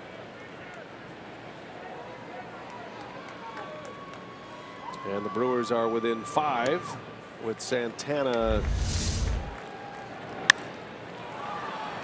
Straight away center field, and Moore runs out of room.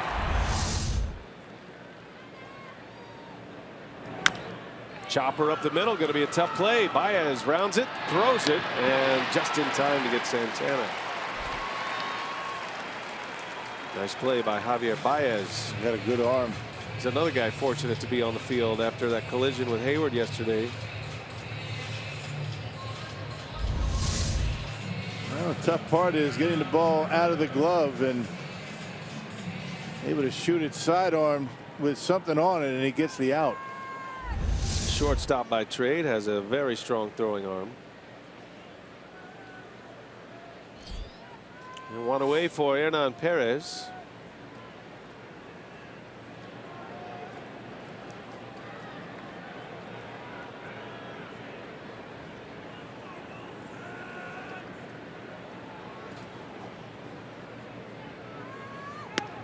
By the way, that home run by Jet Bandy reminded me of the new camera location that we have this year, which is cut out of the batter's eye.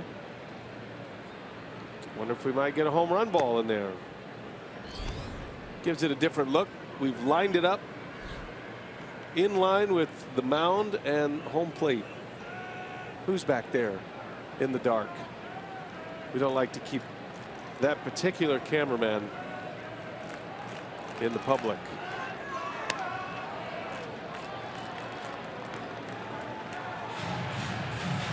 I believe that is Rick in the dungeon. Rick. Vampire Rick. Salty old veteran of the camera.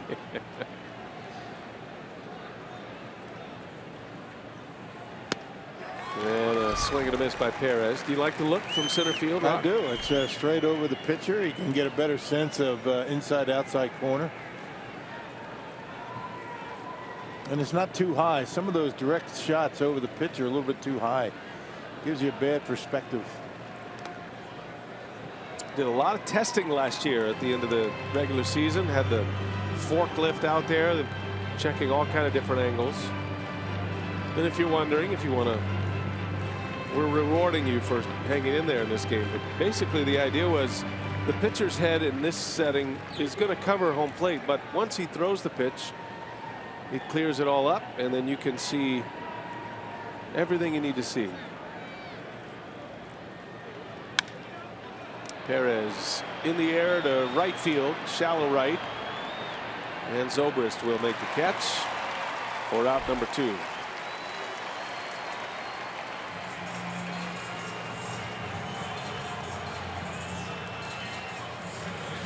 Brewers won last night in 11 innings. Cubs are an out away from evening up the series. And will send us to a rubber game, a rubber match tomorrow. Arrieta and Davies. That's going to be a good one. Sun will be out. Maybe the first game of the year with the roof open. We'll see.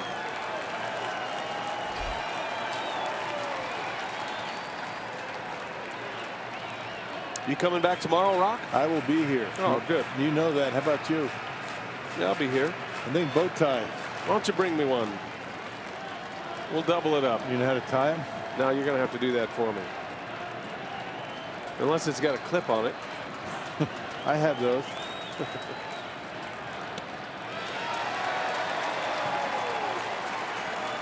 Brewers Live postgame coming your way. Sophia will have sound from the clubhouse. Craig Kashaw, Jerry Augustine standing by, ready to go. A lot to talk about tonight. Brewers a little thin to start with their opening day starter Junior Guerra on the disabled list, forcing Tommy Milone into the rotation. Milone went 4 innings. Some good moments in this game, including from VR, who hit a leadoff home run for the 5th time in his career. Got a home run from Nick Franklin in his first start. First Brewer homer. Jet Bandy with his first Brewer home run. And that is the ball game. A strikeout to end it fittingly. So the Cubs get the win 11-6. Chicago to 3-2 on the season. The Brewers drop to 2-4. Winning pitcher Kyle Hendricks, his first of the year. Tommy Milone suffers the loss. And the Cubs bang out 17 hits and win it 11-6. Time for Brewers Live. Let's send it to Craig Kashaw standing by. Take it away, Craig. Okay, BA, thanks very much. And this one was about Chicago's run.